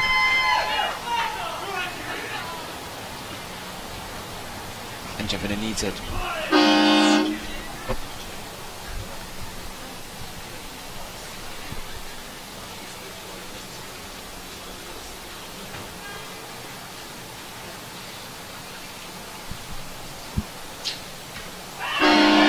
Wow, great start.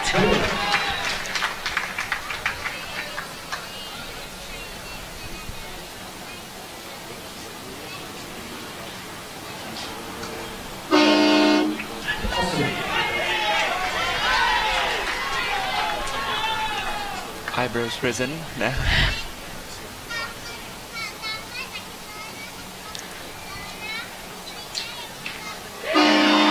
Wow. There's someone who's able to focus when he needs to.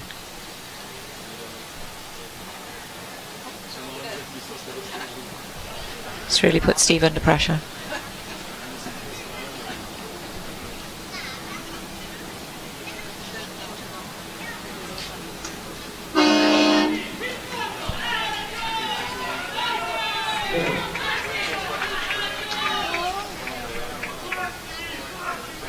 It was a 9, I think. It was hard to tell from here. Wow, that's a really great end.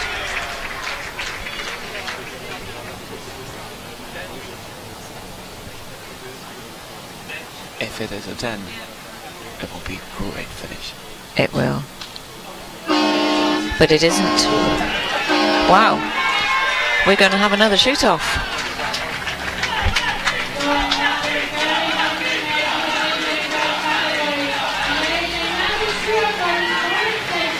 A great joy from Giovanni because he got back to the match. Yes. What he needs to do now is just to stay calm though. If he gets too excited, maybe he won't shoot well.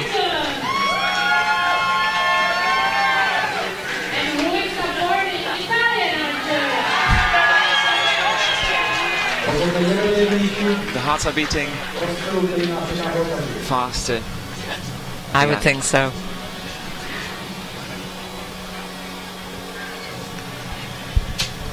This isn't a situation Steve is normally in. Normally he's in the lead. So to be taken to a shoot-off, it's very exciting.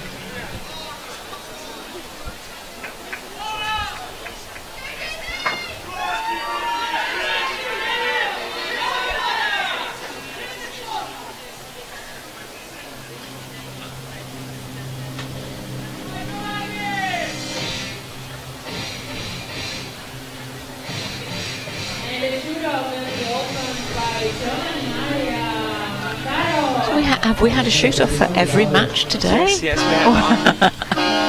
I'm raising Wow. suspicion on maybe somebody wanted this championship to be really intense.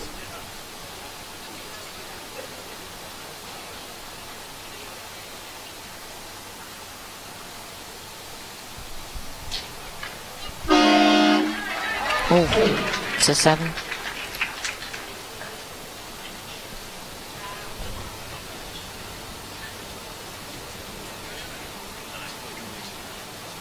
What can Steve do?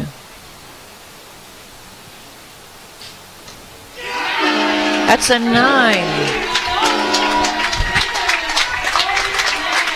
Giovanni was close, but Steve Brad has just proved that this is the mentality of the winner. Fantastic. Absolutely fantastic. Gold medal and the title of European champion goes to Steve Brad. European champion, world champion. And another gold medal for Great Britain.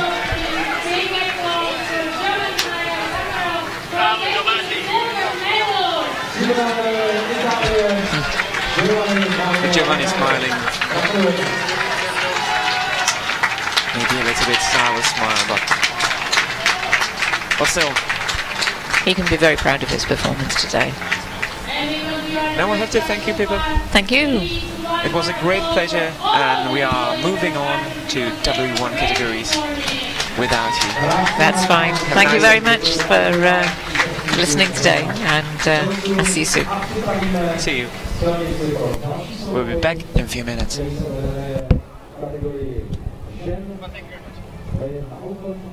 A bude to souboj o bronz mezi reprezentantkou Ruska a reprezentantkou Itálie.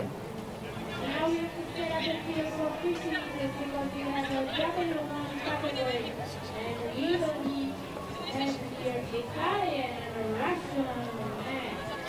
So the supporters from Russia and Italy come here.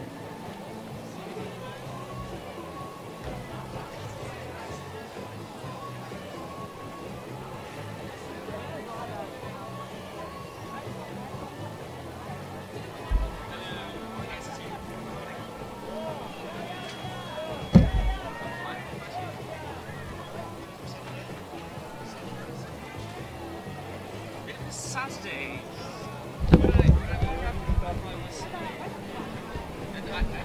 Yeah, it feels like it.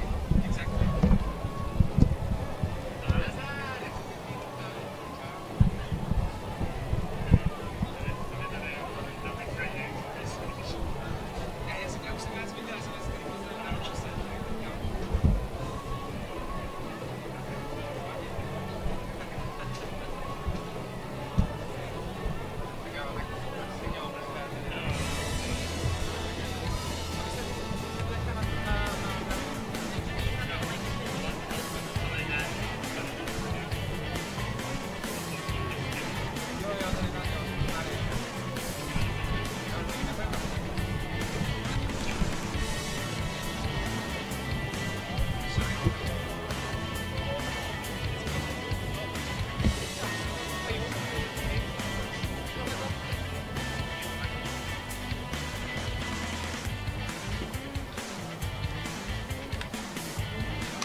Do you know anything about her? She's just really incredibly young.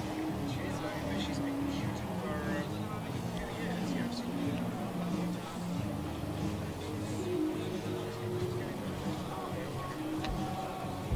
Anyway, Yelena, I think, being the favorite.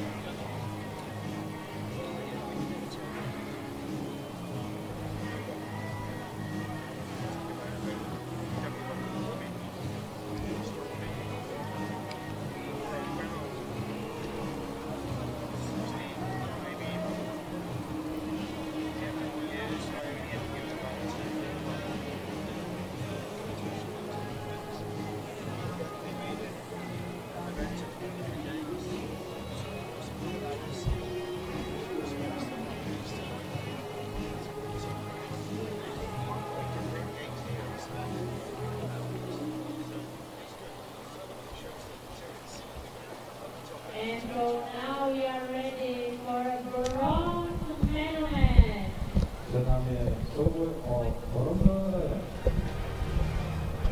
Please welcome the Ready? women's Yep. Open bronze match. Welcome back. We're heading now for the individual finals in the W1 category. Starting with the bronze medal match between Russia and Italy. And I have to say welcome to John Kavanagh.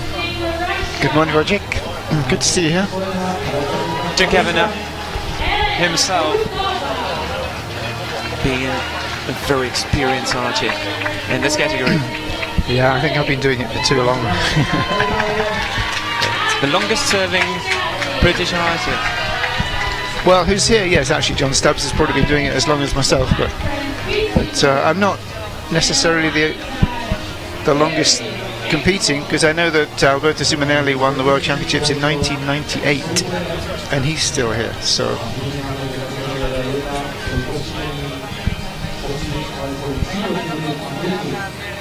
we've got a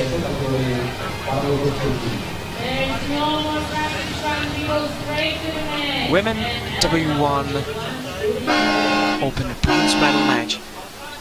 Jelena Krutova for Russia, very experienced one, isn't she? yes.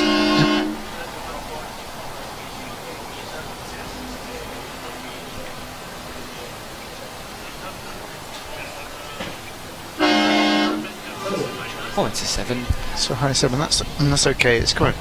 I found it really difficult yesterday coming from the warm-up field to here, and just my arrows just couldn't find the middle. But some people managed to get it spot on, just like that. Wow. Asia Pelitari, young archer, very young. Yeah, she's still only 16. I think. What's the difference between the training site and the final arena? Not very much. It's only a few meters away, but behind the actual arena is a very bright white hoarding with all the logos on, and when the sun's on that, it's really quite a glaring thing. So if you're not quite used to that, it might be a bit off-putting.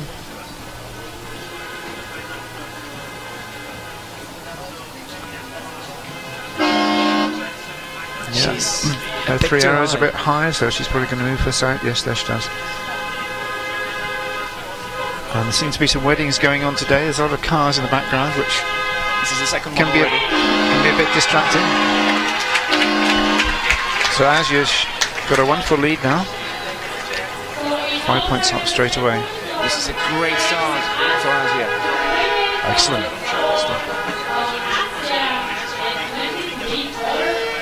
Again, the sun being a bit annoying. Yeah, it's actually very hot when the sun's on you this summer. But for those who just joined us, we've just seen the VI archers, and in this category called the W1 is for people who need to shoot from a wheelchair, but also have got upper limb problems and also a lack of core strength. And although we shoot compound bows, you can shoot recurves as well, but the poundage is limited to 45 pounds, and we're only allowed recurve sighting aids, no peep, no scope, no bubble. So it's not as easy as the open compound archers. It's a sort of hybrid, which is actually quite nice to shoot.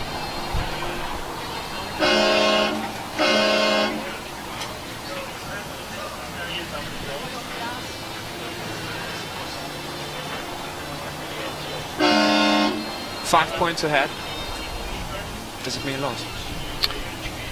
Well, they've got 5 ends of 3 arrows, so yeah, anything can happen, but it only takes one really bad arrow to wreck your chances. And Jelena That's is good. getting better. She's slower now.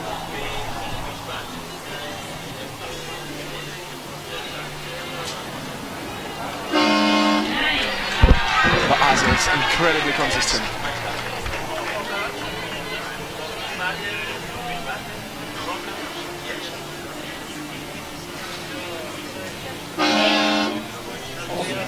There are some archers in the W1 category strapped to the wheelchair. Yes, Some are not. that's allowed if it's to do with part of your loss of function. You may have your legs strapped down, for instance, if they spasm, or if you've got lack of control of your torso, you may be strapped in to allow you to sit upright correctly. But it's all very individual and marked down in your classification cards. You can't just do whatever you like and turn up with anything. If it's not written down in your classification document, you can't have it.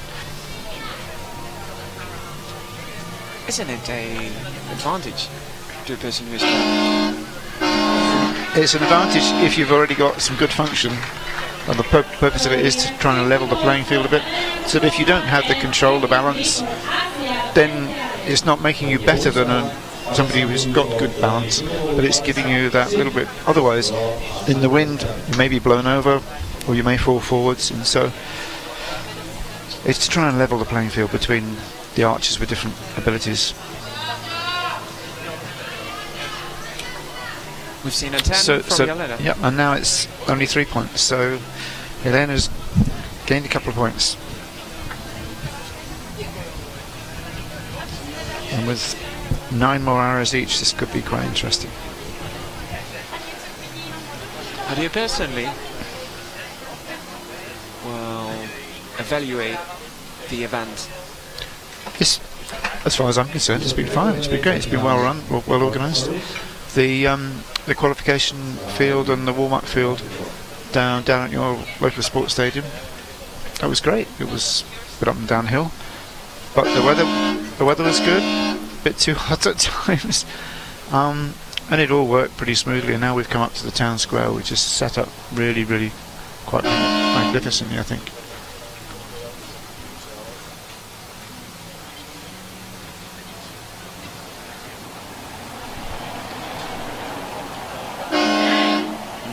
Another 9, just on the line. The weather changed throughout the week. It was windy. It was raining a bit. Yes, it was a bit. In fact, during the qualifying, wow, This is another really 9, the same hole as the previous one.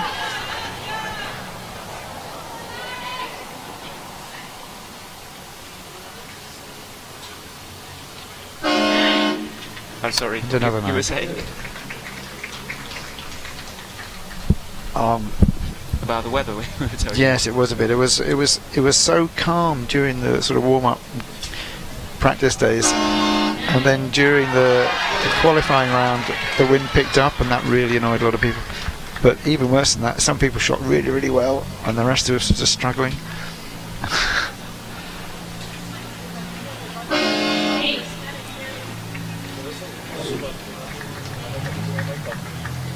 Chance for Asia to go in the lead again by quite a big margin. Yep, perfect, beautiful X. If you look at the So second phase, now she's got 6 points ahead, which is really quite a good lead with only 6 arrows left to shoot.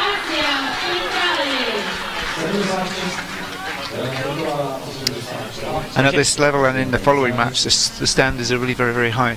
So it's a matter of holding your nerve and following your normal, normal shot routine, without trying to be distracted by everything else that's going on and wondering what's going to happen next.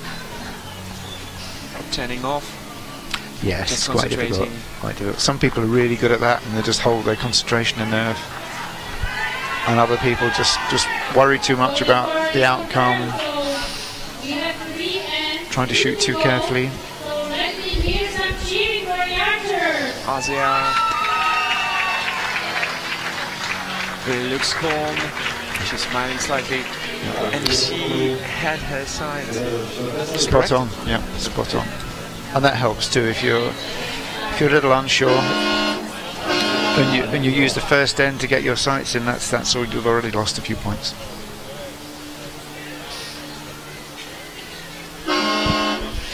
And the trailing archer is the person who shoots first in each end. So at the end, theoretically, the winning arrow is shot by the winner who's ahead, rather than shooting a losing arrow, which is really Yeah, very depressing, let's say.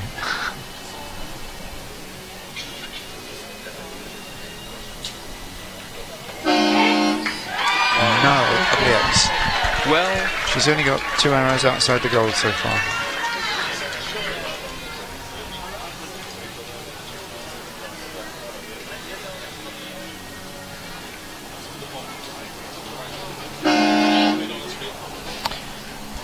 Oh, unlucky there, just outside the 9.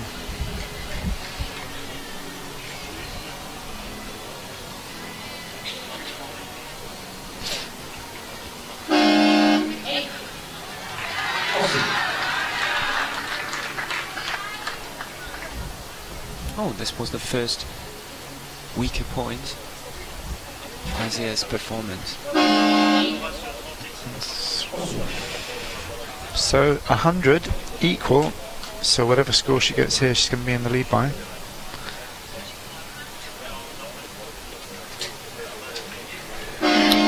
And it's a 9. So 9 points ahead with only 1 more end to go. She's looking pretty happy at that now.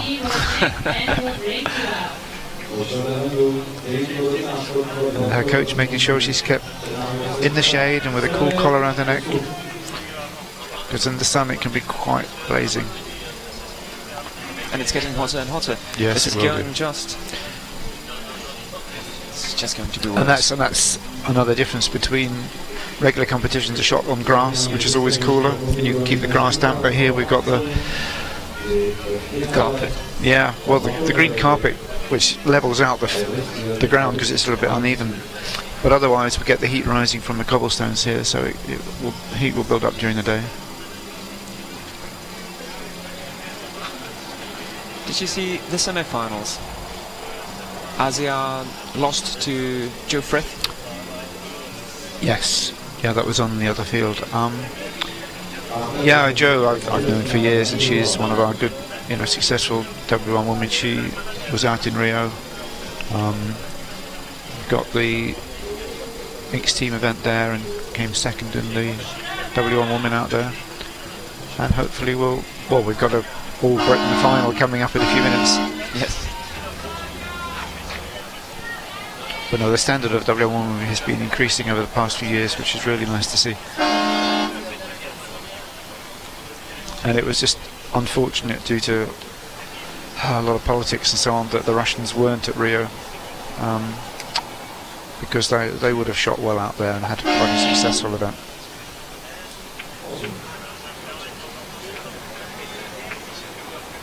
Asia doing great in this bronze medal game. Yes. With this performance. Yeah, I mean, and Elena may be thinking, well, it's all over now. Why, this is like, let's just shoot my best arrows to get a decent score to finish with. And there goes a 9.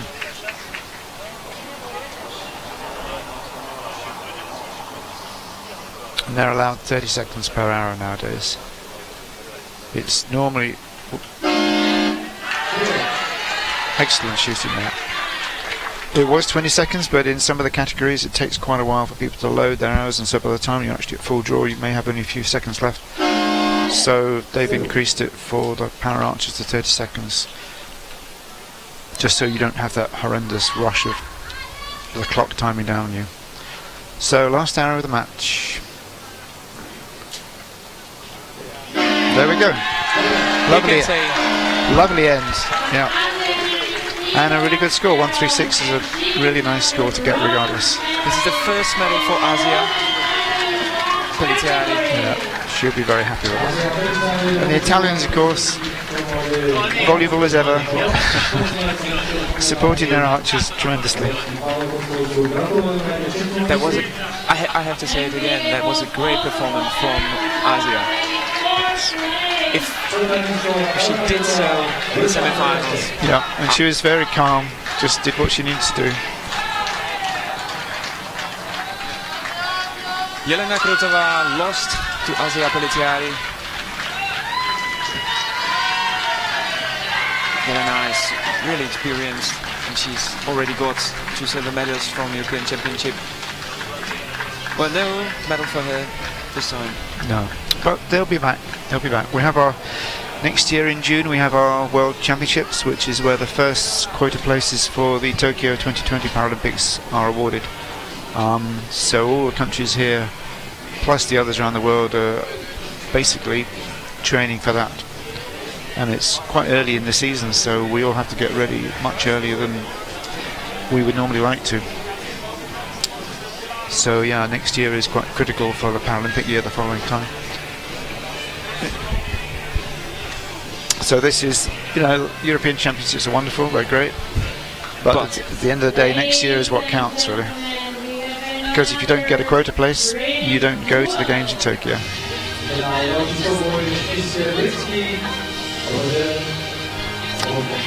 So now we've got two Britons who I know pretty well, I guess. I shot the mixed team final with Victoria yesterday, and we lost. I would say it's my fault because I did shoot her well, but it was a very close match anyway. And these two ladies, they know each other very well, and I won't predict an outcome because you can't really. And a lot of it depends on your ability to just stay calm and focused and do what you need to do. I have a question about yesterday's match. You and Victoria, you were facing each other, but usually I don't know. Back to back. Well, people. Yeah, if you've got one left-handed, one right-handed, some people like to face each other, some are back-to-back because then you're close to the centre line, to the target, but only by a few centimetres, it's not much difference really. But personally I prefer to face because then you can see what each other's doing, you can see if there's a slight error, you can certainly speak to each other, and well, when you're back-to-back, you have to rely on your agent, your coach, to let you know what's going on. If one of you has an issue loading your bow or whatever, you can't see it. So on the whole, I prefer to share what's going on. But some people, I mean, the Czechs yesterday, they were back-to-back, left-handed, right-handed. So here we go, first arrow, and it's Joe to shoot first, I think. Yeah, it looks so. Joe, very experienced, but still waiting for... Oh no, it's Victoria to shoot first. Oh, it's Victoria.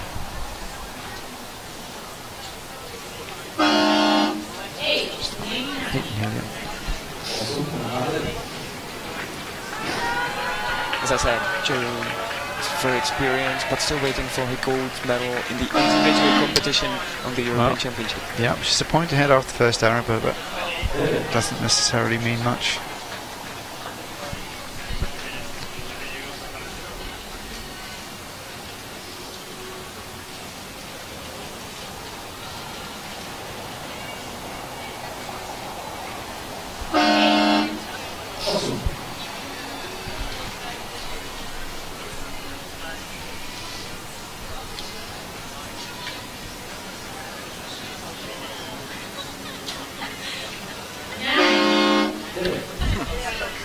Very close. Good shooting, Joe. Yeah.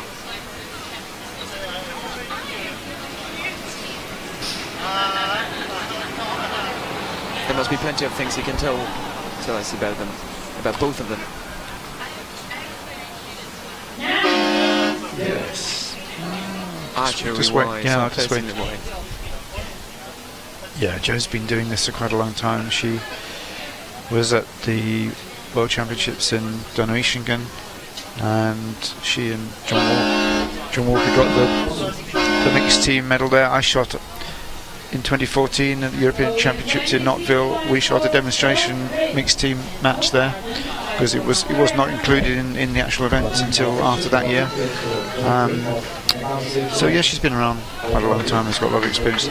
She used to be involved in disability swimming in the past before she took up archery. And yeah, she's been training hard like we all do. Victoria's quite a lot newer to the sport. This is be her first European Championships, but she's been coming along really strong, fairly consistent. And their agents working with them, I know very well. Joe's got our sports psychologist working with her today as And Victoria's got Andrea Gowers, who also works with me, and she's a very experienced compound archer in her own right. And I could say nice things, but she'd have to pay me a bit more money for that, I think. No, they're both great, and Andrea I've known for years and years and years, and she's really a good person to have on the line with you, very calm, very calm. So now Victoria does start first again with only 1 point in arrears.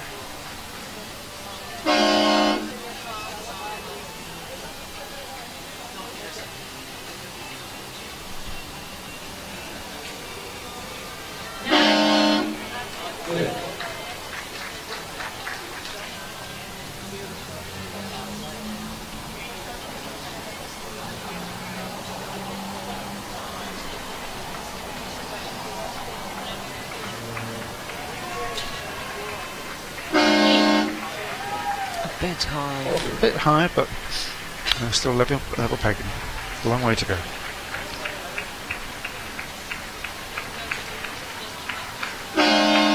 Slightly low, well, call it an 8. You have to wait for correction for that one. I think it was touching. Oh. That's always arguable, isn't it?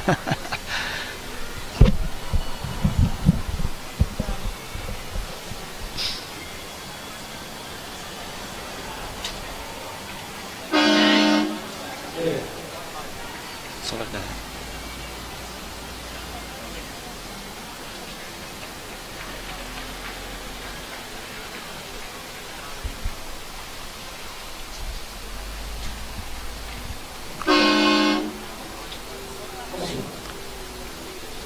It's getting lower for Victoria.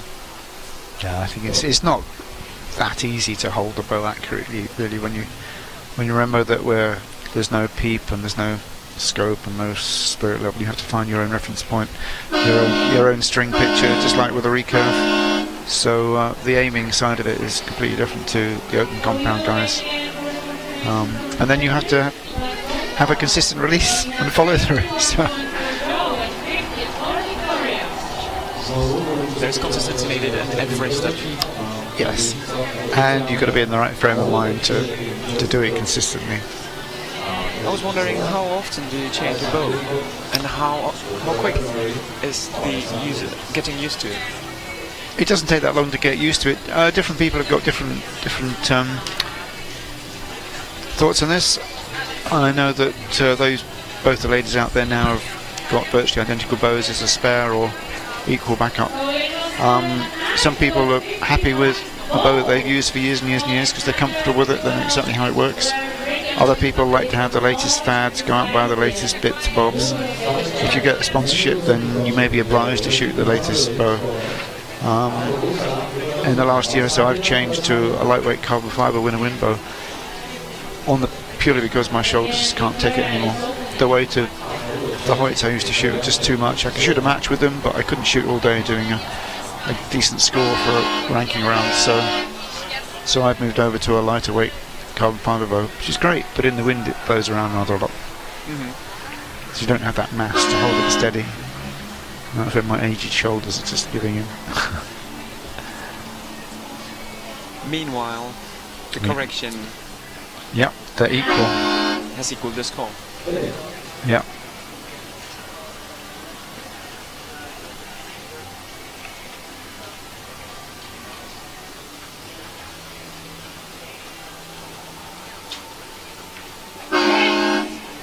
X. Well shot, Joe. Should be happy with that little smile on her face.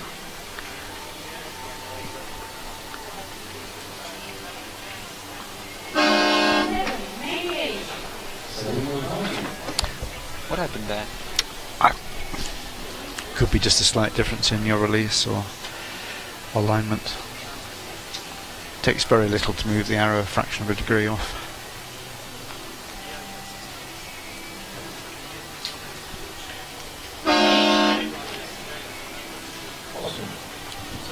I'm pretty sure they know each other well. Yes. Is it an advantage to have? To a certain degree, your companions in the same team, and we all train at the same venue all the time. But when it comes to this sort of day, you're rivals, and that's difficult to erase from your mind, even if you're friends one day and the next day you have to compete against each other.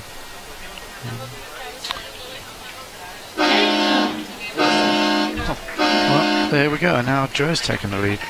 4 points. Oof. Big sigh of relief there. Yep. This was a great end for Joe. But they still got 2 more ends to go, and it can all change about.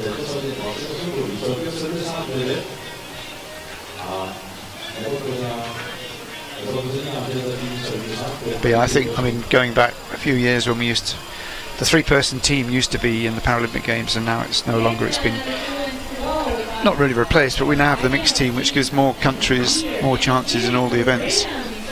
But when we had 3-people teams, it gave a sort of better sort of squad mentality, because you had to work together to get a good team, 3-person team, and now you have one man, one woman who just needs to be the best in each category for the mixed team. So you don't necessarily have that close bond that you might.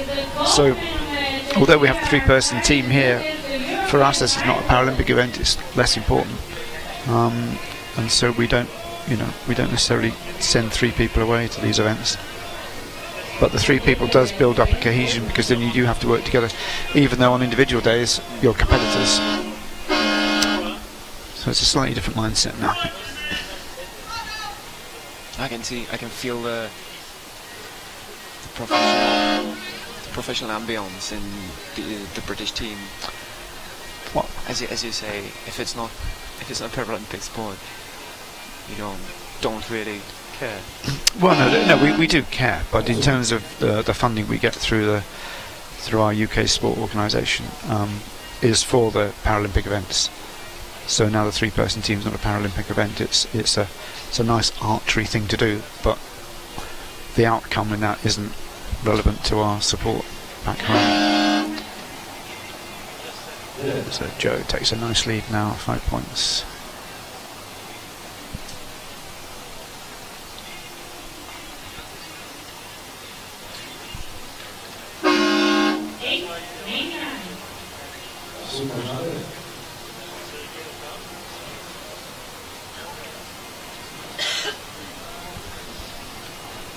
Yeah, she's making use of the extra 10 seconds that we've got nowadays.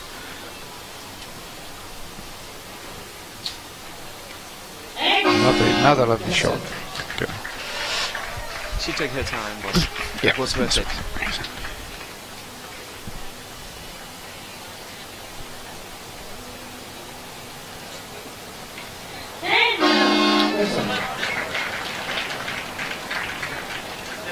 Good answer, but there should be more turns from Victoria. Yes, it's...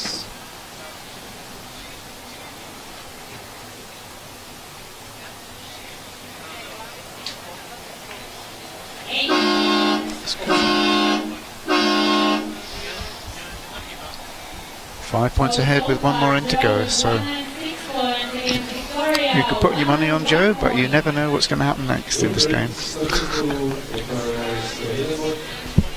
Well, Jeffrey is aiming for her first individual gold medal on the European Championship. Yes, I think so. Or they both are, in a way. Yes, that's true. That's true. But I think both of them will be happy with the outcome, whichever way it went, quite honestly. But to be first is always nicer. Doesn't happen very often to some of us.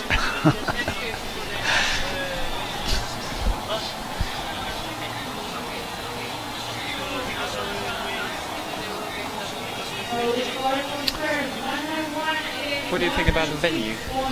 I think the venue's great. I mean, I love these sort of town centre finals that they're beginning to introduce.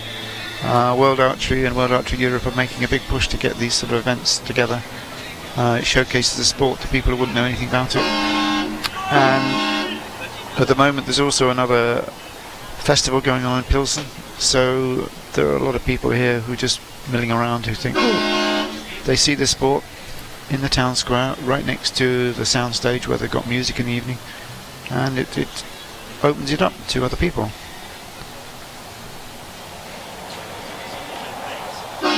Did you have time for sightseeing? Not much so far. Last night some of us went over to see a little band around the corner, which was quite funny actually.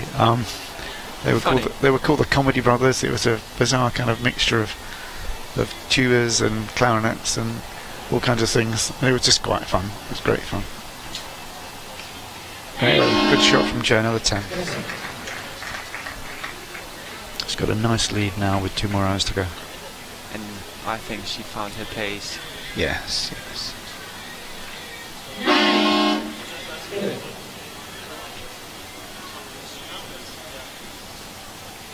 She'll probably take the target face home as a souvenir afterwards.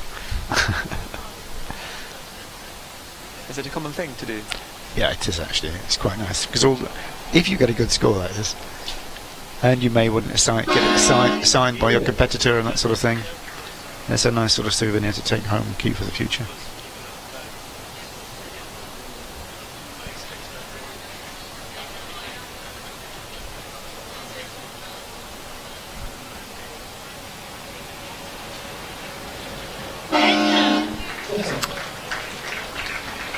A nice 10. Yeah, finish with a 10, so that's good. It's always good to finish on a good shot. So, Joe only needs 3 to win. Can't see her missing now, nope. There we go. 9 points. Congrats. She is satisfied. She is very happy. Yes. So she goes home with individual gold, and Victoria's got the individual silver and the team silver, so they've both done well. And Archery GB will be happy as well. They'll be sending their tweets back home, showing how our team is progressing and continuing to shoot pretty well. Well, gold medal to Joe Frith, silver for Victoria Rimmery. And of course, Asia Politari Yes. on the 3rd place. Now we're moving to the men competition, Canterbury 1-2. Yes, I know these guys well, yes. When they all come out, who we got? Oh yeah, Jean-Pierre and Nachi. I'm not quite sure how to pronounce the Turkish Nachi, but yes, I've known them quite a long time. He beat me in the individual match the other day. And Jean-Pierre I've known for many, many years. We actually were in a final of the European Champs in Knotville, and I lost by 1 point. I wouldn't say he beat me by 1 point. I actually lost because I put in an 8, and it could have been a tie break. But he's a really nice guy. I've known him for years.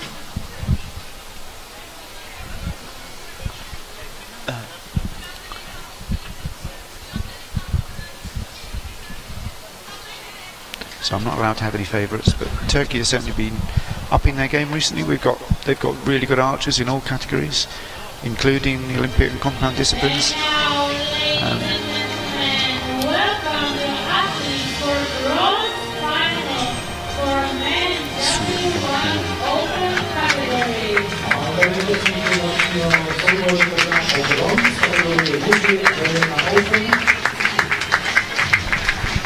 Natania, the Turkish archer, is a world champion in the mixed team competition.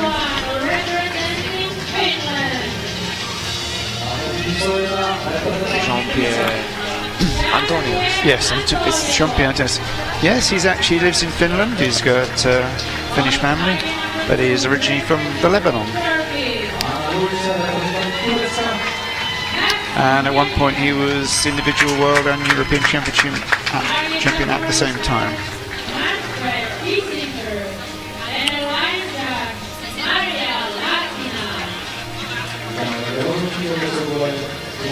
And I think this will be a matter of who holds their nerve, because they both shoot really, really well.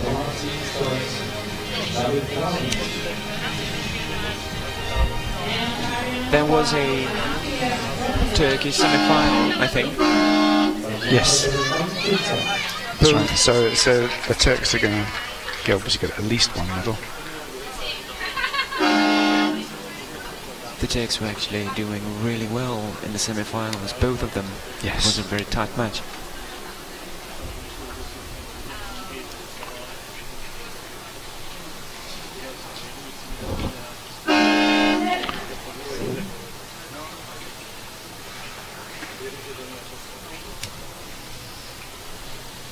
The two met already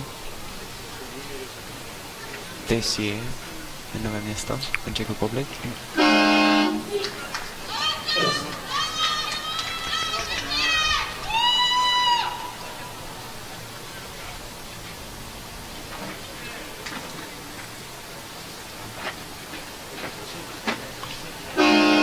That was a very long shot from Jean-Pierre. You won't be happy with that.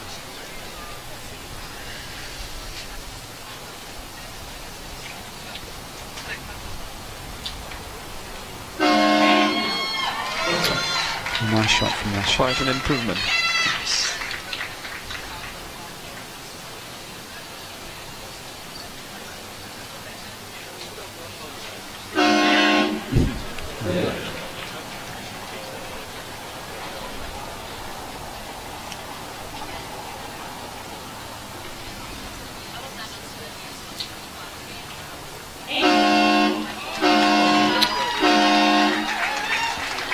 So a 1 point lead for Turkey. I would guess that they both got first end nerves because I've seen them both shoot really so well, and it's like when you get a little bit of a spread, it's almost guaranteed it's some sort of nerves kicking in there. Jean-Pierre's been working closely with the coach on the line there from Finland. He's Osmo Kinnunen, who is himself a former very successful Paralympic archer who's now retired and does some coaching. So they've been working closely together to try and improve the mental side of the game, I think. If you say he retired, what are the reasons for retirement in this sport? All kinds of things. Certainly age, motivation, other things in your life. That sort of things. We all have to finish at some stage. I've been saying that for years and somehow I'm still here. And every day somebody reminds me about the fact that I'm the oldest competitor on the field. You know, it's like only by 2 weeks, but it's like so one day I'll call it a day, but I'm not quite sure when. So here we go, only 1 point difference between the two guys on the field. 12 arrows to go, cumulative scoring.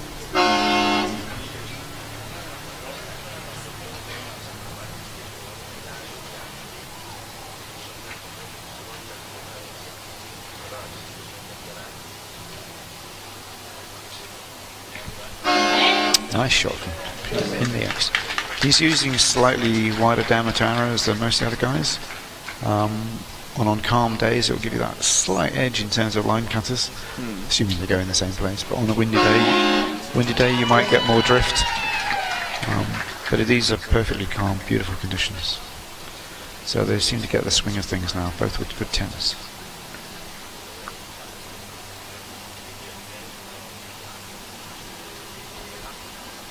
Jacek competing in a hat, something you know. Jacek competing in a hat, something you know, something like that.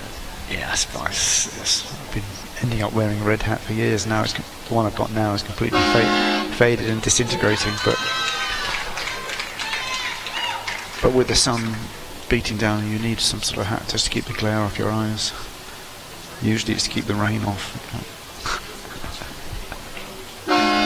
Is it something that brings you luck? No. If you start worrying about that, then when you haven't got it, you're worried about the lack of luck.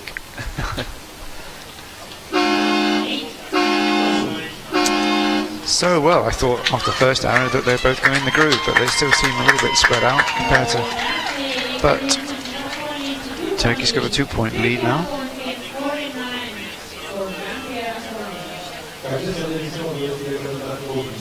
So far in every match we could see lovely relationships between all the archers. Well, we get on very well, and we meet at these kind of tournaments. This is the second one I've been to this year, so last year there were I think 3 I went to, the World Championships, and in Nové Město. And yeah, and over the years you get to know them quite well, and if you're staying in the same hotel you have a chance to chat and discuss things. Language is always a problem, of course. Thankfully for us, more people can speak English than you might think, or certainly understand it, but That's always the biggest problem. You may be somebody you've known for years, but you just can't have a conversation with because there's a language barrier. Yes, I tried to get some information from the Turkish team, and I found out that I don't speak Turkish. They don't speak any languages. There will be somebody on their team who speaks good English. Here we are. Jean-Pierre in the third set. Bit of a long hold there for him, but it's a 9. Can you tell a long hold being... Just you get used to the rhythm of somebody, and then after a while you begin to lovely 10 and after a while you begin to see a little bit more movement in the bow arm maybe than you might be expected, so you may be hunting for the gold in your sight. Some people shoot really quickly, and that's just their natural form. Other people take quite a long time to accurately aim it.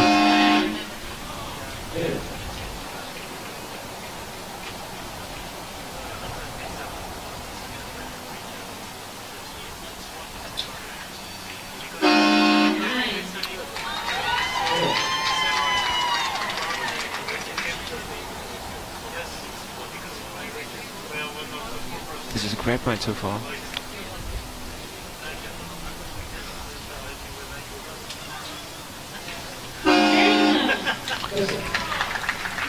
Ten, 9 rounds. 28 is nice score.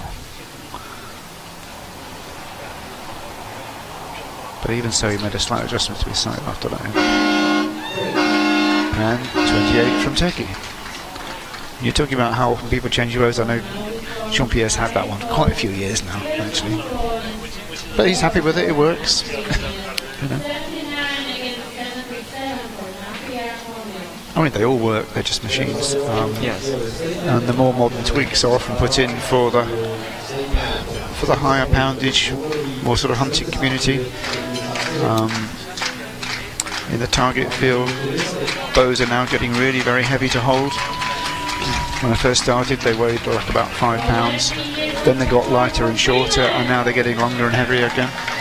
And people are often putting on huge amounts of weights on the stabilizers, which is fine if you're, you know, a big, strong, able-bodied guy, but for a lot of these people, you physically just can't hold the weight.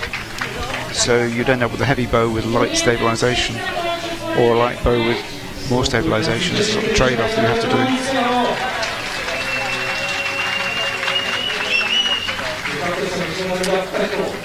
2 more ends, 2 points between them, so it's even Stevens really, I think.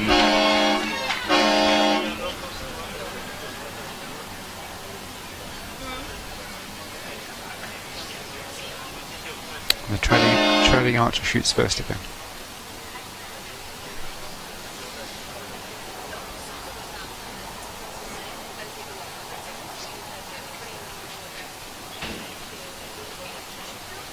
This is a nice study. Nice study of his hold, but not very nice shot. What did you say? I think if you shoot a bad shot and it goes in the middle, you're happy with that. But that was a nice shot from Nachi. Excellent.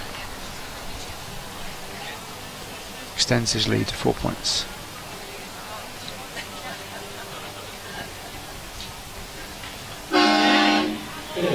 It's a 9. I saw him practicing yesterday morning and he was grouping them all in the middle, so he'd be pretty frustrated at the moment, I think.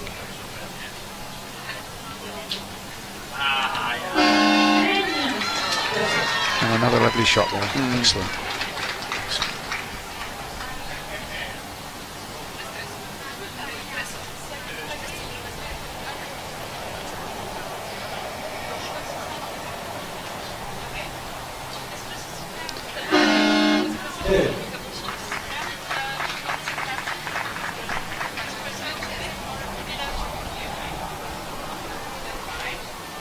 Jean-Pierre.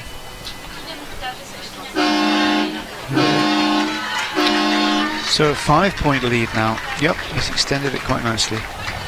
In the qualifying round, we shoot 6 dozen arrows, 72 arrows to get a score all at the same time. and then that score puts you into the ranking for the brackets. And so the other day, when it was quite windy actually, Jean-Pierre came 5th with 6.15 and Nachi came 3rd with 6.25. So there's not a lot of difference between them really in that instance in terms of their ability to shoot a good score. David of course went ahead of everybody and shot 6.54, which is kind of, those conditions were just like quite amazing really. But he's got a very steady system of how he shoots, and he's been working on that carefully over the years. We'll see that in a few minutes after this match. A little slow-mo there, Jean-Pierre. And although it makes the string look as though it wobbles, that's just the way the frame's built up on the string isn't really that rubbery. And in fact the slow-mo's not slow enough to catch the arrow movement. You've got to be something like 4,000 frames per second or something to get a really good image. But that's something that we can work on at home, thankfully, if we get the chance to work on slow-mo techniques to see how your release works. 10, 9 or 10.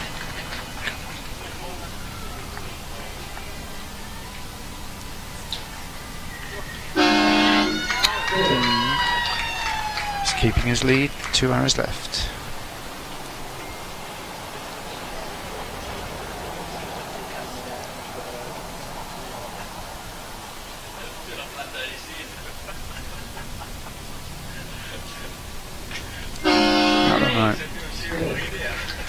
Excellent grouping, but only 1 arrow left for Jean-Pierre. 2 more for Nachi. There's a fresh wind now. So there's a little bit of a breeze, but it won't be worrying them. No. So 4 points left with 1 arrow to go each. 4 points ahead of them.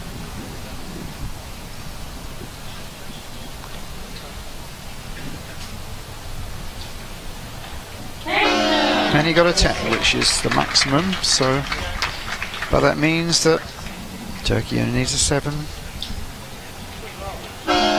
And he gets an 8. You get a 9. No, sorry. I know, yeah. Good boy. Excellent. 3-point win. Well, bronze medal to Turkey. And, and quite a good standard. They both shot more than that.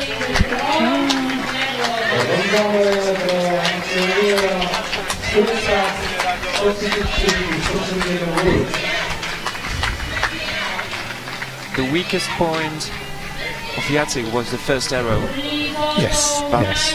I remember speaking to him a few years ago. They held their first town square event like this in Novo Mesto and Nashi was up there against a British archer and his first arrow missed.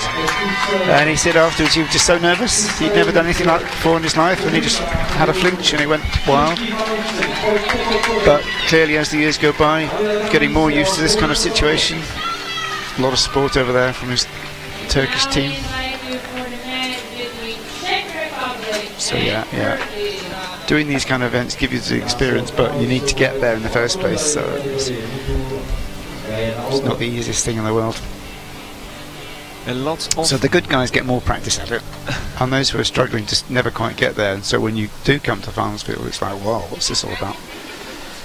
Well, the success makes it better. That's what you're saying. Exactly, it gives you that. So again, we shoot a score to get the brackets, but if you're knocked out in the first round, you have 1 match. So that's all your experience in the event, and yet the guys who go through have several matches, and each time they're getting more experience, better. It'd be nice to have a round robin event, so you all shoot like 4 matches and then the winners of each group go through or something, so then you feel you've got a little bit more after the event, because for those who half the field go home, well, not go home, but left after the first round, and it's like you come all this way, done all this training, you may have lost by a millimetre, and it's like, okay, what do we do next? So a group kind of thing, like in the Football World Cup or round robin events, gives everybody a certain number of matches from which you can go and learn. There's going to be a huge cheer from the audience because David Browninski the Czech archer. Yeah, he's the poster boy of the event. He's everywhere. He's on the drinks bottles, on the posters, on the electronic LED billboards. There is a national television waiting for this match. Yes, I'm sure there is. And he loves every minute of it too. And the opponent, Bahattin Hekimoglu from Turkey. And these two guys got the highest scores in the qualifying round, so it would be logical. They shot 6.54 for David and 6.53 for Bahattin. And just looking at their scores, Bahattin got 142. I should go back. Just looking through their scores actually. He shot 131, but it was a windy day that day. Then he shot 142, 141, and now he's in the final. So hitting 140s in the W1 category is really good going. And David can shoot that as well. So let's see how it goes.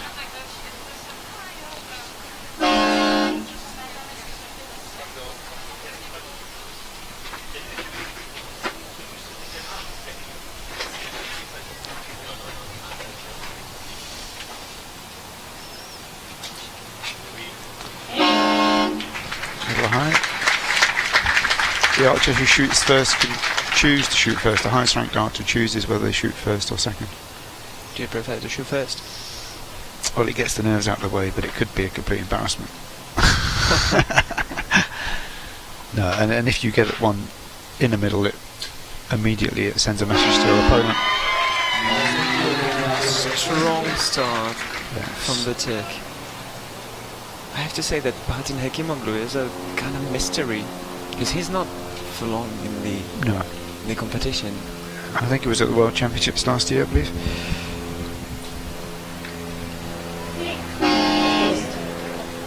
Maybe they were losing concentration. Maybe.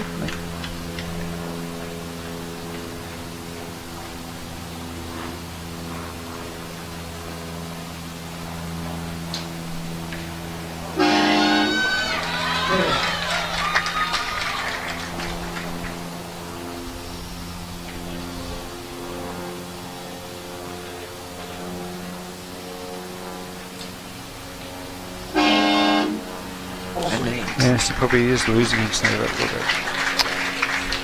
He won't be happy, but as I say, another 12 hours to go after this end, so all to play for.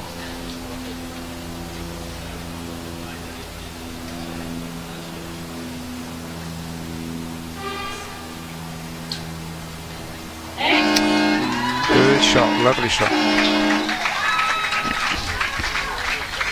And he looks very happy with that. So he should be.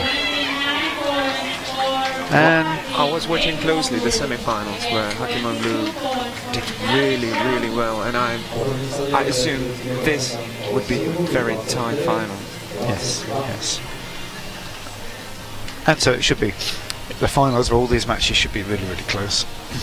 And the spectators, of course, always want to shoot off because it's more exciting, but the archers don't really want to shoot off. They want to just win. We're not really doing it for show, thank you very much. We just want to get it over and done with. and it's funny because winning a bronze medal feels so much better than getting a silver, because you lose to get the silver and you feel really depressed or whatever. But you win a bronze and you're over the moon, you're happy with it. Fourth place, of course, is the worst, because then you lose 2 matches and nobody else loses 2 matches for fourth place. Everybody else only loses 1 or none. And I've been there many, many times. It's nothing to put on your CV, but it is somewhat frustrating.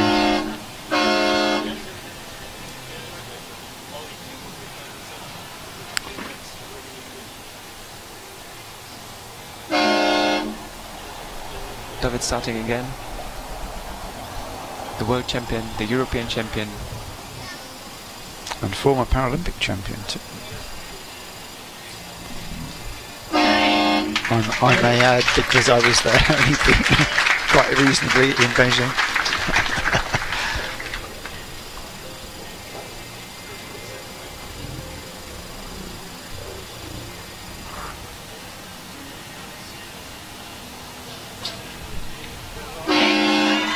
Wow, right on the X.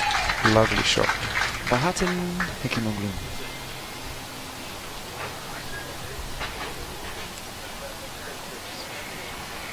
May he be the rising star of the W1 category? I think Turkey got quite a few rising stars actually. They're certainly a force to be reckoned with. Do you have an opinion on what's going on in Turkey last few years? Because they are getting better and better. They're getting better and better. I know very little about their training regime, their the amount that they're required to train or not, their support and so on, but they do have a nice base where they can go to, and they have, compared to some of the more northern European countries, they have a much longer training season because the weather's better, and that should reap benefits. Because if you can train outdoors in warm weather for more of the year, you've got more time to hone your technique and your equipment.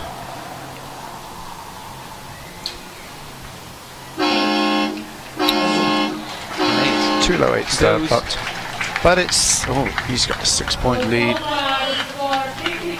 after 2 ends. But David caught his arrows into the middle, maybe. Yes. But 6 points is quite a big margin after the first, especially when they're shooting really, really well.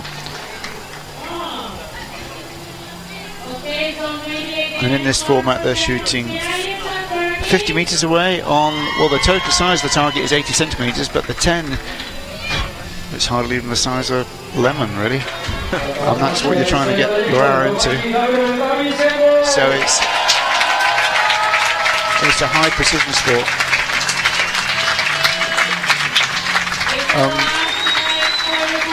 And when you see the open compounds later on, they don't have the outer black and white rings. They've reduced it down to just the blue, red and gold, which means that if you make a minor mistake you can get a miss, and that's incredibly hard to come back from.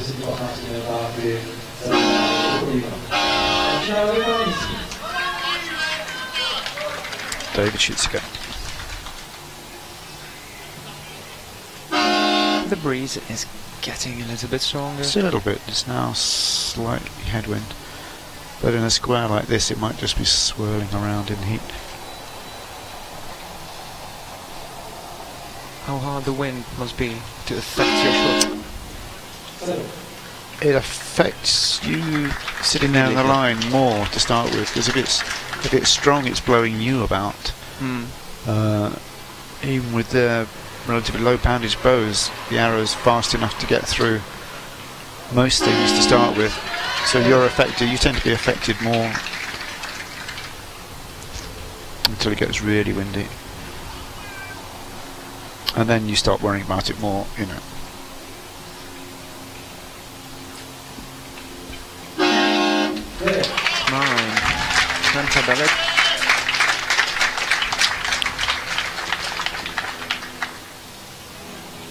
I don't think he's satisfied. No, not at all, you can tell.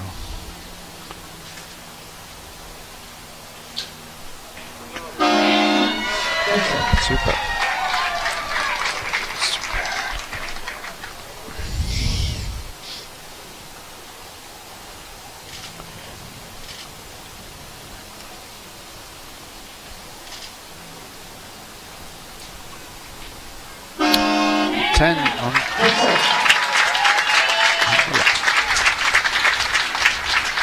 Yes, they both got a certain amount of strapping. Martin's got one strap over his bow arm shoulder, which would stop him from falling over sideways, because with the lack of core strength he's got, the mere mass of the bow will be enough to pull him sideways out the chair. David's got straps across both shoulders, which are both allowed in their classification for them to use, and you can't say that one's more an advantage than the other, but you need enough support to keep you upright during the shot. And there are rules and regulations about how much side support you can have, how much strapping you can have.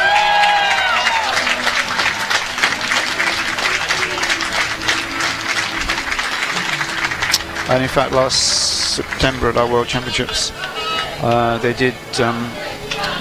They changed the rules slightly for this category, where you had to have a certain amount of loss of function in your core strength as well as other loss of function. And so there were several archers who were moved out of the W1 category into the open compound. And so, you know, the category has been tightened up a little bit. So the range from the highest to the lowest disability, let's say, has been narrowed somewhat, because it was considered that having really good normal core strength was too much of an advantage for the guys with, say, severe spinal cord injuries, got very little control of balance whatsoever.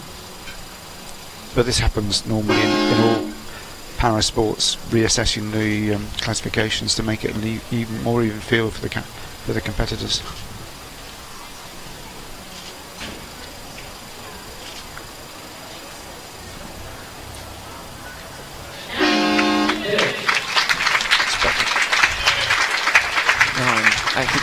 I could read finally from his face.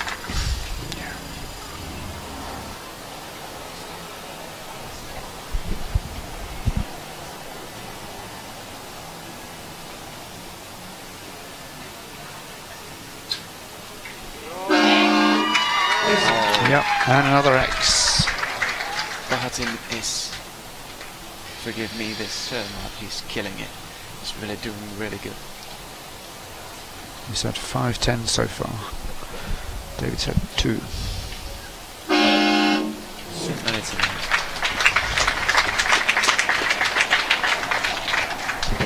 this is a crucial moment. Certainly is. And you can see that his hand has got a sort of a moulded grip that he can put his hand through, because he doesn't have the strength to hold the bow himself. So that doesn't give an advantage. It means that if he didn't have it, he'd just drop the bow. So that's one of the kind of small things that's allowed in this, in all para-archery.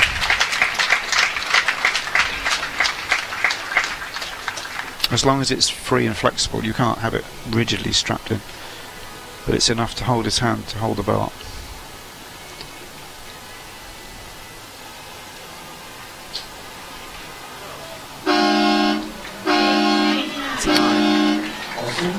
So 1 in to go, and it's at least 9-point lead, which I would say was pretty impossible. David will, of course, they'll come away with the gold and silver medals regardless, but like everybody, you know, it's very depressing to lose a final, even though you've done better than the person who's on the bronze match.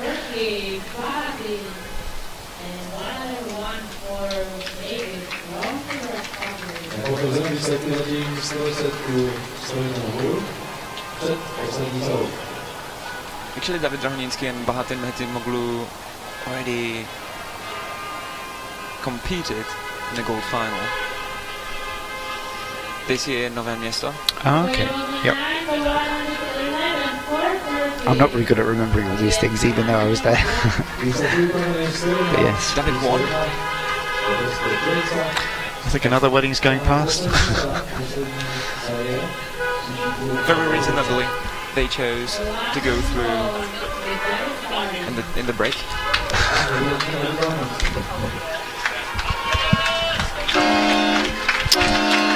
Final end, gold medal match for the men's W1.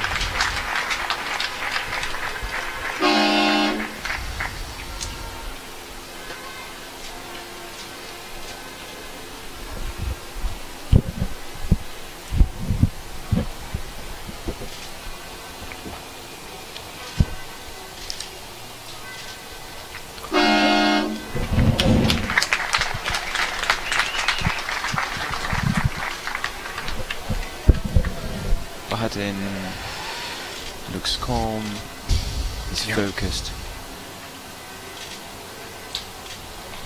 And he's doing it. Yeah. Line cutter 9, that's good.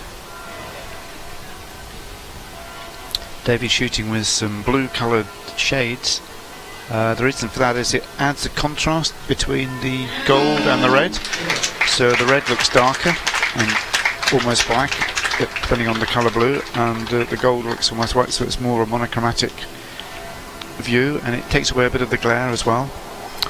People try different colour shades in all kinds of sports, so shooting very often you have a yellow to add contrast, but in this sport you can make a blue will make the blue appear white, the black appear red, and the gold appear almost white, so it's a very monochromatic thing which some people prefer to get their aiming just right.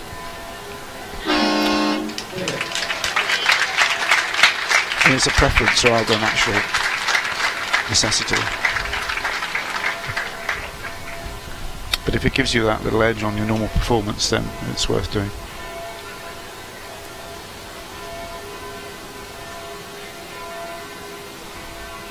And we have the bells to celebrate the end of this match.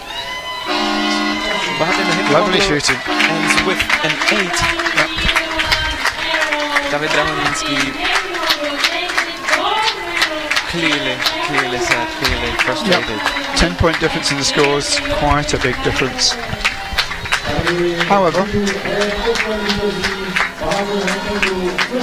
but Turkey gets another. Yep, and that will alter their positions in the world rankings. A lot of making my blue was really wonderful in this final. And now they're turning around for a photograph to be spread over the internet. In fact, as I'm here, I'll do the same for myself.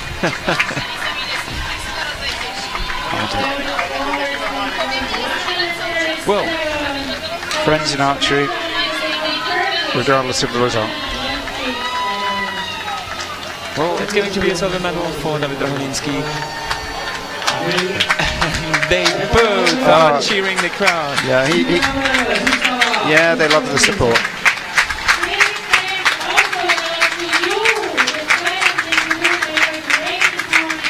This is a great thing to do, actually. Seriously, yeah.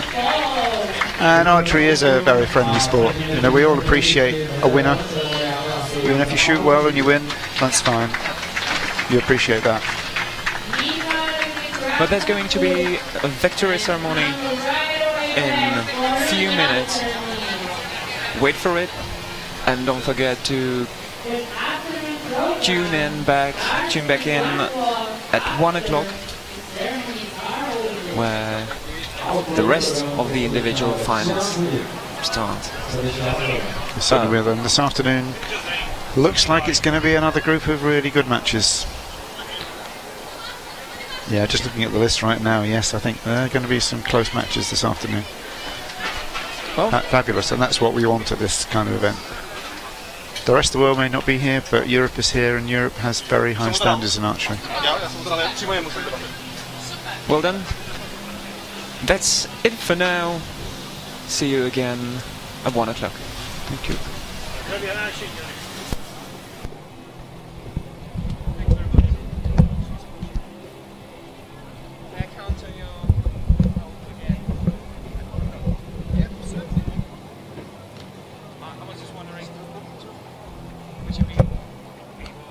Welcome to Pilsen, European Capital of Culture for 2015. Discover her wealth, enjoy the ambiance. Pilsen is a vibrant and modern metropolis in West Bohemia. As the 4th largest city in the Czech Republic, it occupies a dominant position, not only in culture, but also in industry, commerce, and education. Around the world, Pilsen is famous, especially for the engineering giant Škoda and the legendary Pilsner Urquell. Visitors can admire the traditional production of this world-famous beer at unique brewery tours. A special lager, Pilsner Urquell created its distinctive flavor around the mid-19th century, when the famous brewery was built in Pilsen and became the world capital of beer. The historic city center is a reflection of Pilsen history, and represented here are a variety of architectural styles, from Gothic architecture through the 20th century. Dominating the historic center of the town is the main square, Republic Square.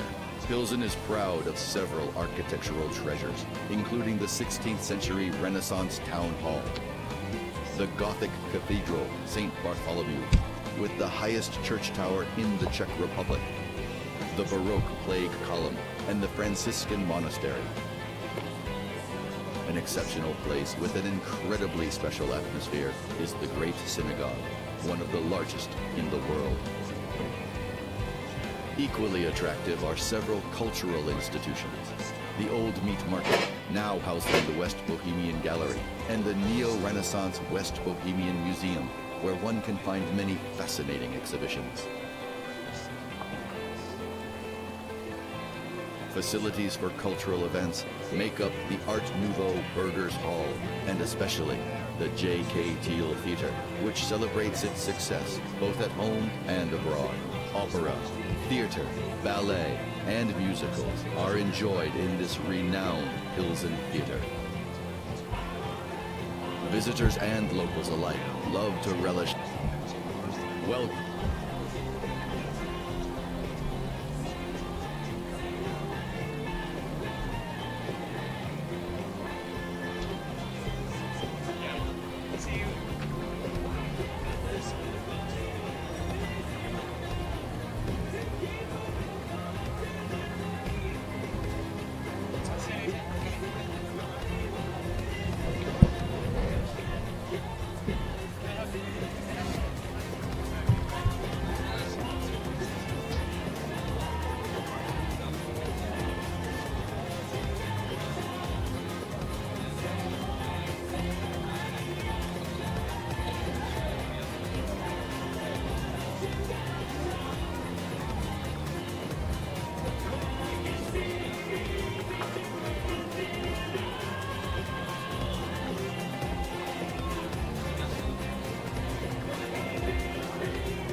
Před námi medailové ceremoniály.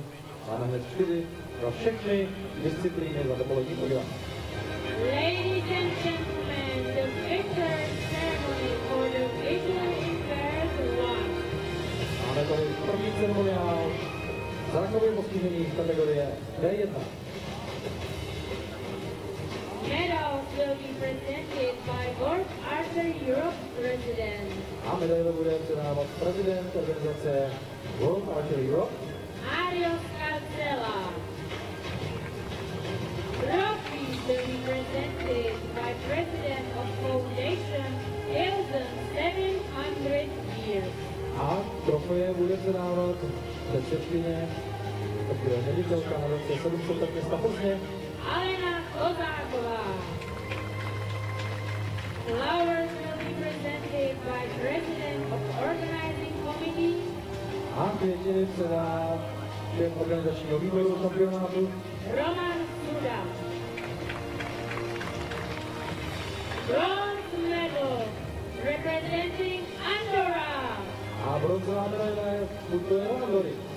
Jordi Casella.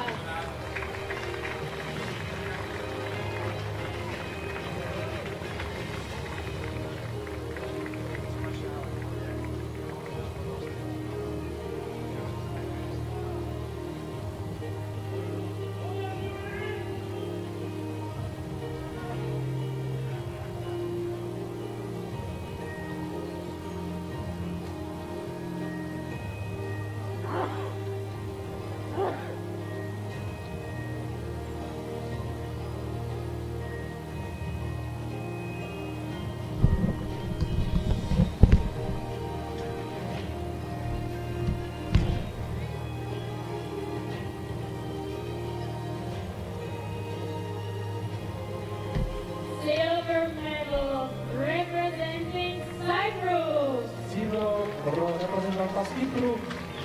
Christos Nikos.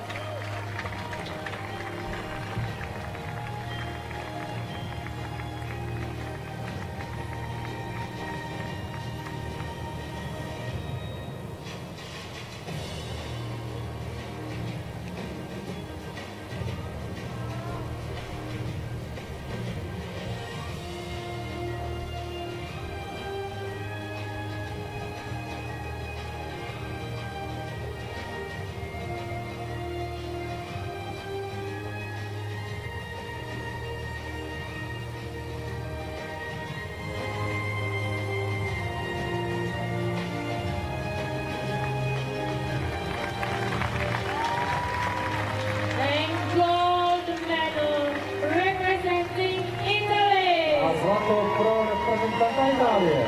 Matteo Panarello.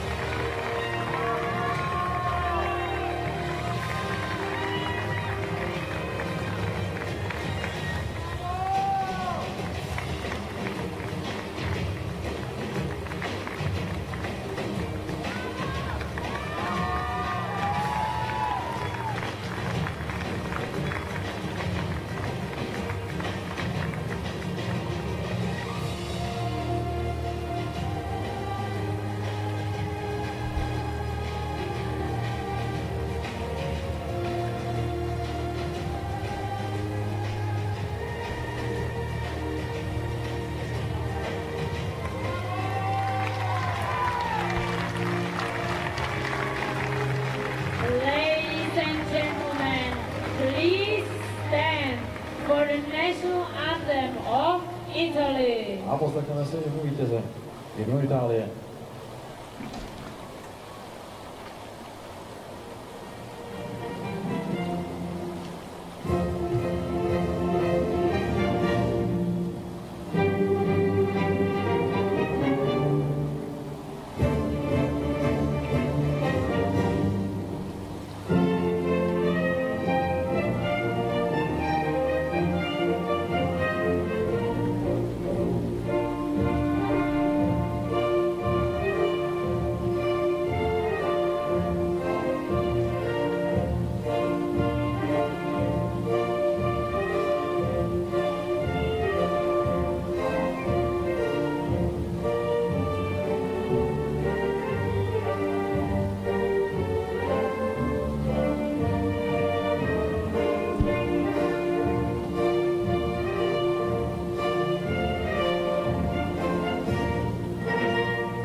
Gratulujeme všem 3 borcům na stupních vítězů.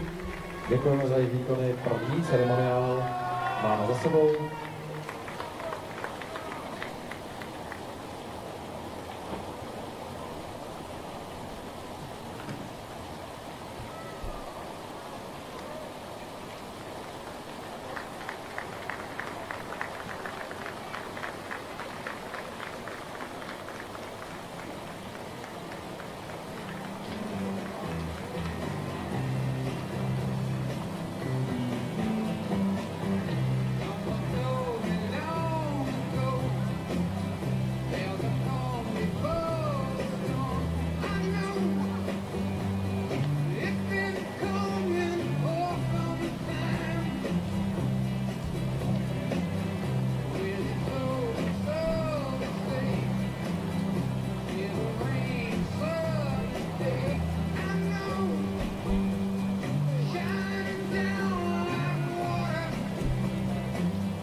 Ladies and gentlemen, the victory ceremony for the visual impaired 2 and 3.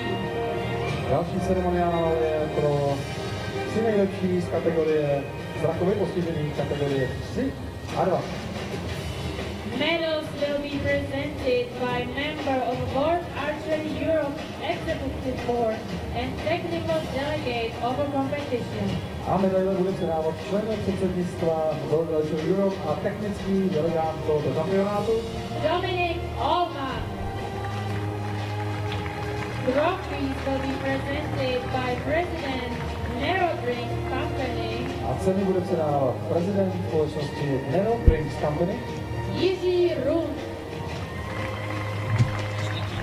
Flowers will be presented by President of Organizing Committee a květiny předá prezident organizačního výboru Roman Suda. Bronze medal representing Great Britain, a bronz putuje do Velké Británie. Nicholas Thomas.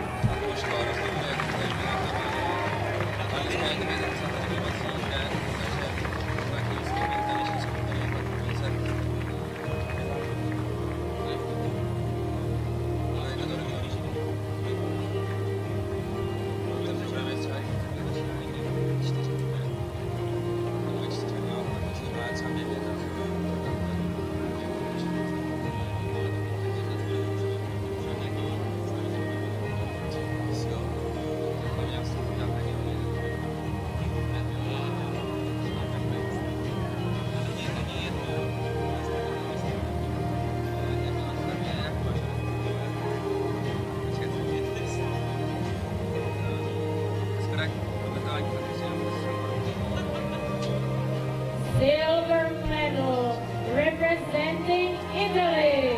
A stříbro vybojovala Itálie.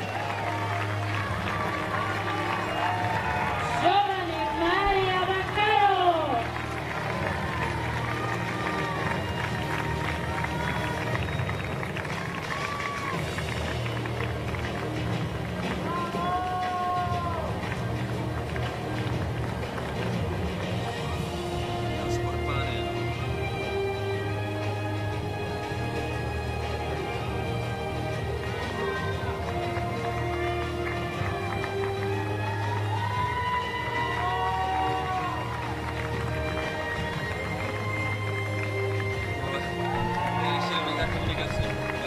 And gold medal representing Great Britain. A zlato patří reprezentantovi Velké Británie.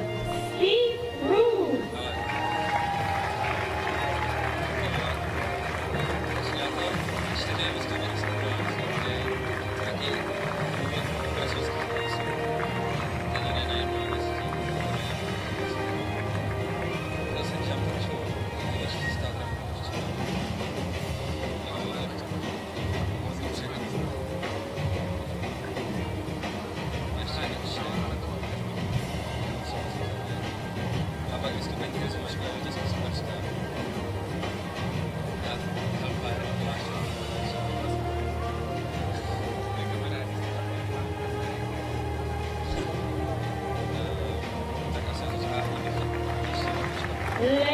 and gentlemen, please stand for the national anthem of Great Britain.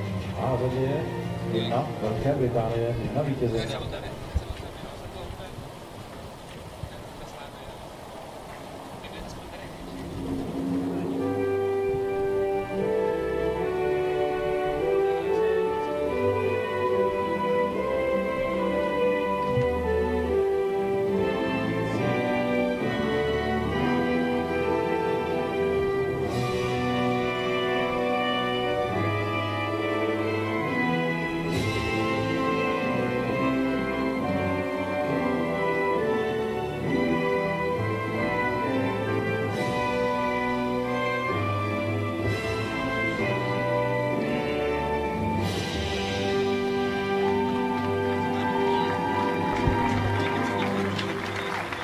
Ladies and gentlemen, please give a warm round of applause to our athletes.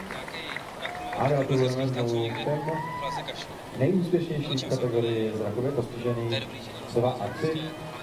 Společná fotografie a my zatím připravíme další medailový ceremoniál.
Ladies and gentlemen, the victory ceremony for the women's W1 Open. A teď už uvidíme na konci vítězů nejlepší střížené v kategorii V1 Open.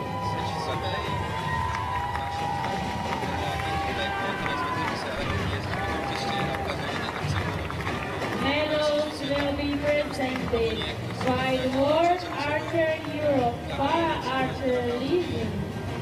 A medaile budu předávat odpovědná za para-lukostřelce kategorii, organizaci WAA. Bitwa Britain. Trophy will be presented by Paralympic cyclist and alpine skier. A ceny předá paralympijský cyklista a také alpský lyžař, reprezentant České republiky. Michal Stark. Flowers will be presented by Deputy Mayor of the City Park of Pilsen Watch District. No a květiny předá místostarostka plzeňského obvodu Plzeň 1. Ivana Mádlová.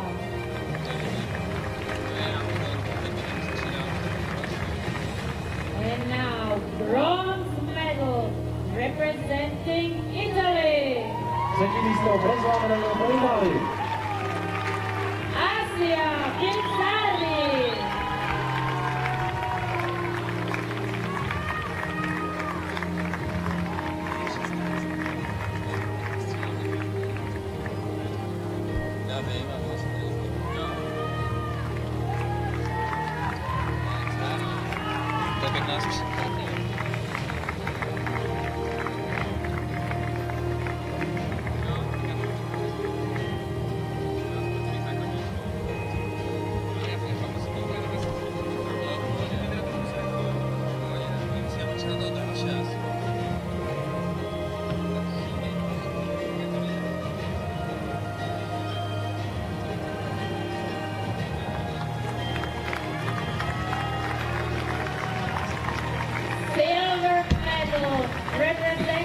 Great Britain, Stříbrná medaile pro Velkou Británii. Victoria Ravery.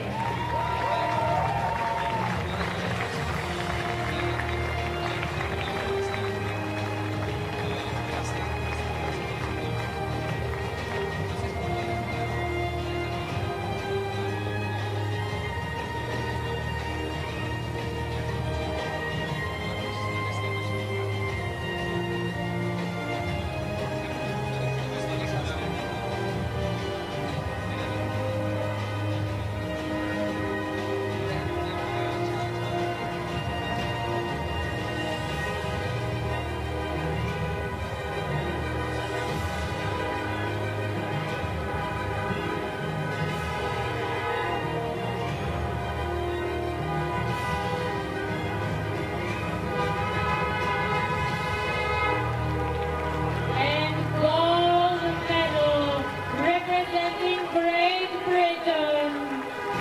A zlatá medaile Velká Británie. Show grit.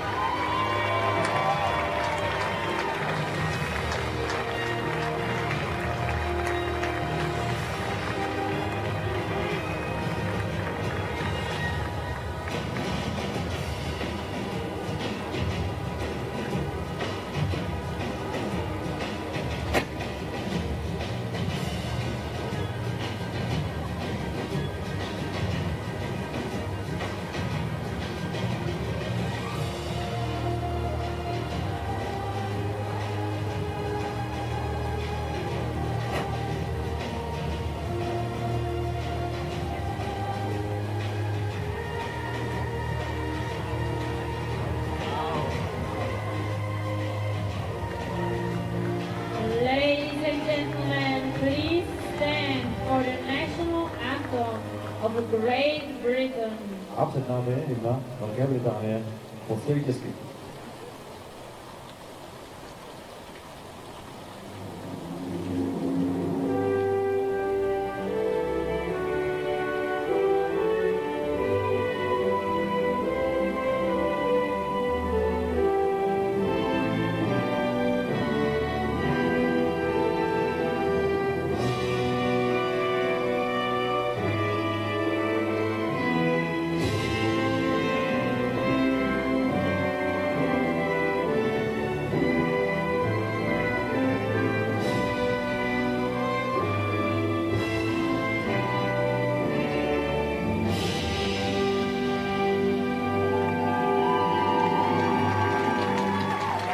Ladies and gentlemen, please give a warm round of applause to our athletes. Gratuluji se nejlepším v kategorii žen V1 Open. A před námi ještě jeden ceremoniál, a to s českou účastí, dámy a pánové.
Ladies and gentlemen, the victory ceremony for the men W1 Open.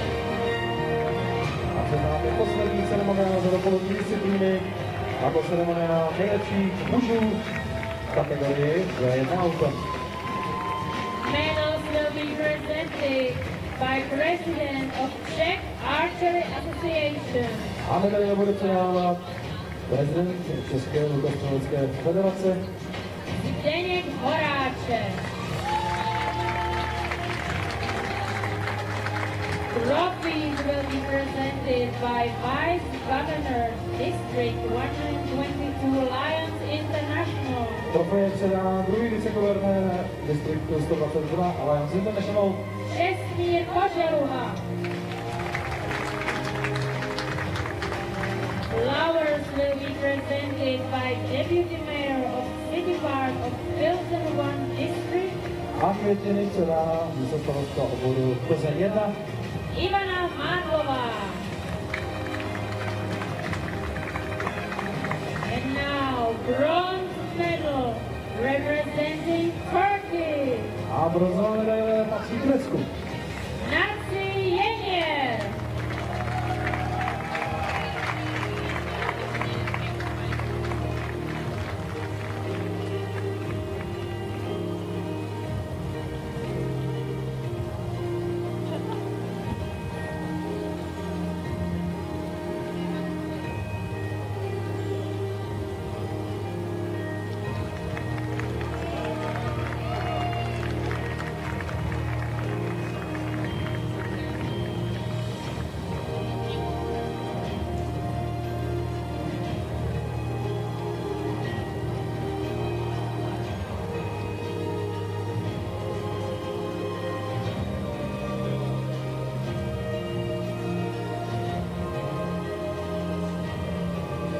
Silver medal representing Czech Republic. Stříbrná medaile Česká republika. David Drahonícký.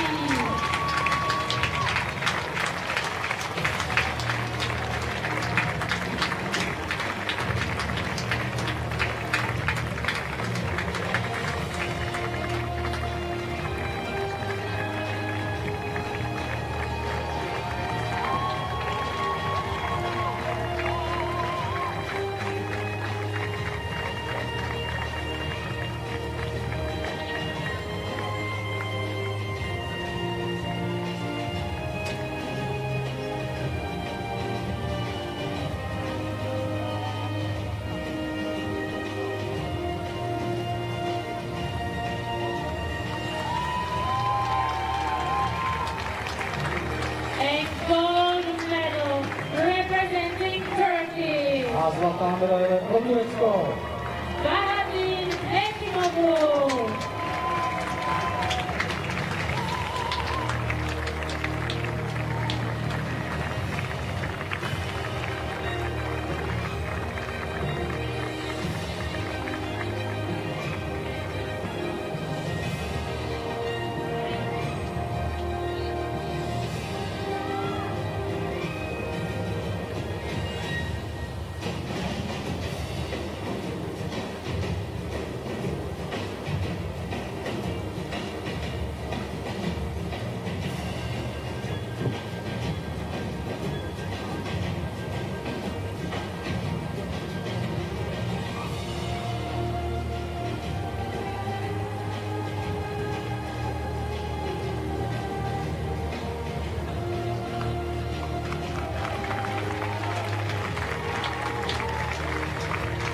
Ladies and gentlemen, please stand for the national anthem of Turkey.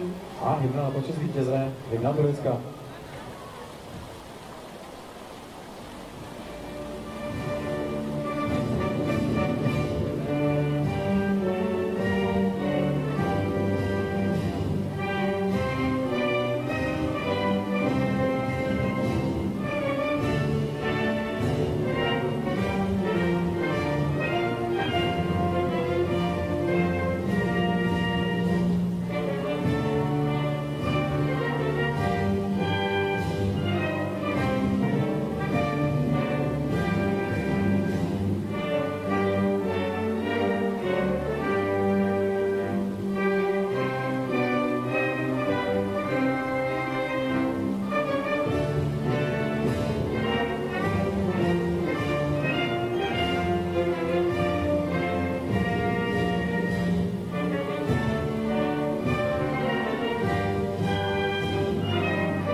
and gentlemen, please give a warm round of applause to our athletes.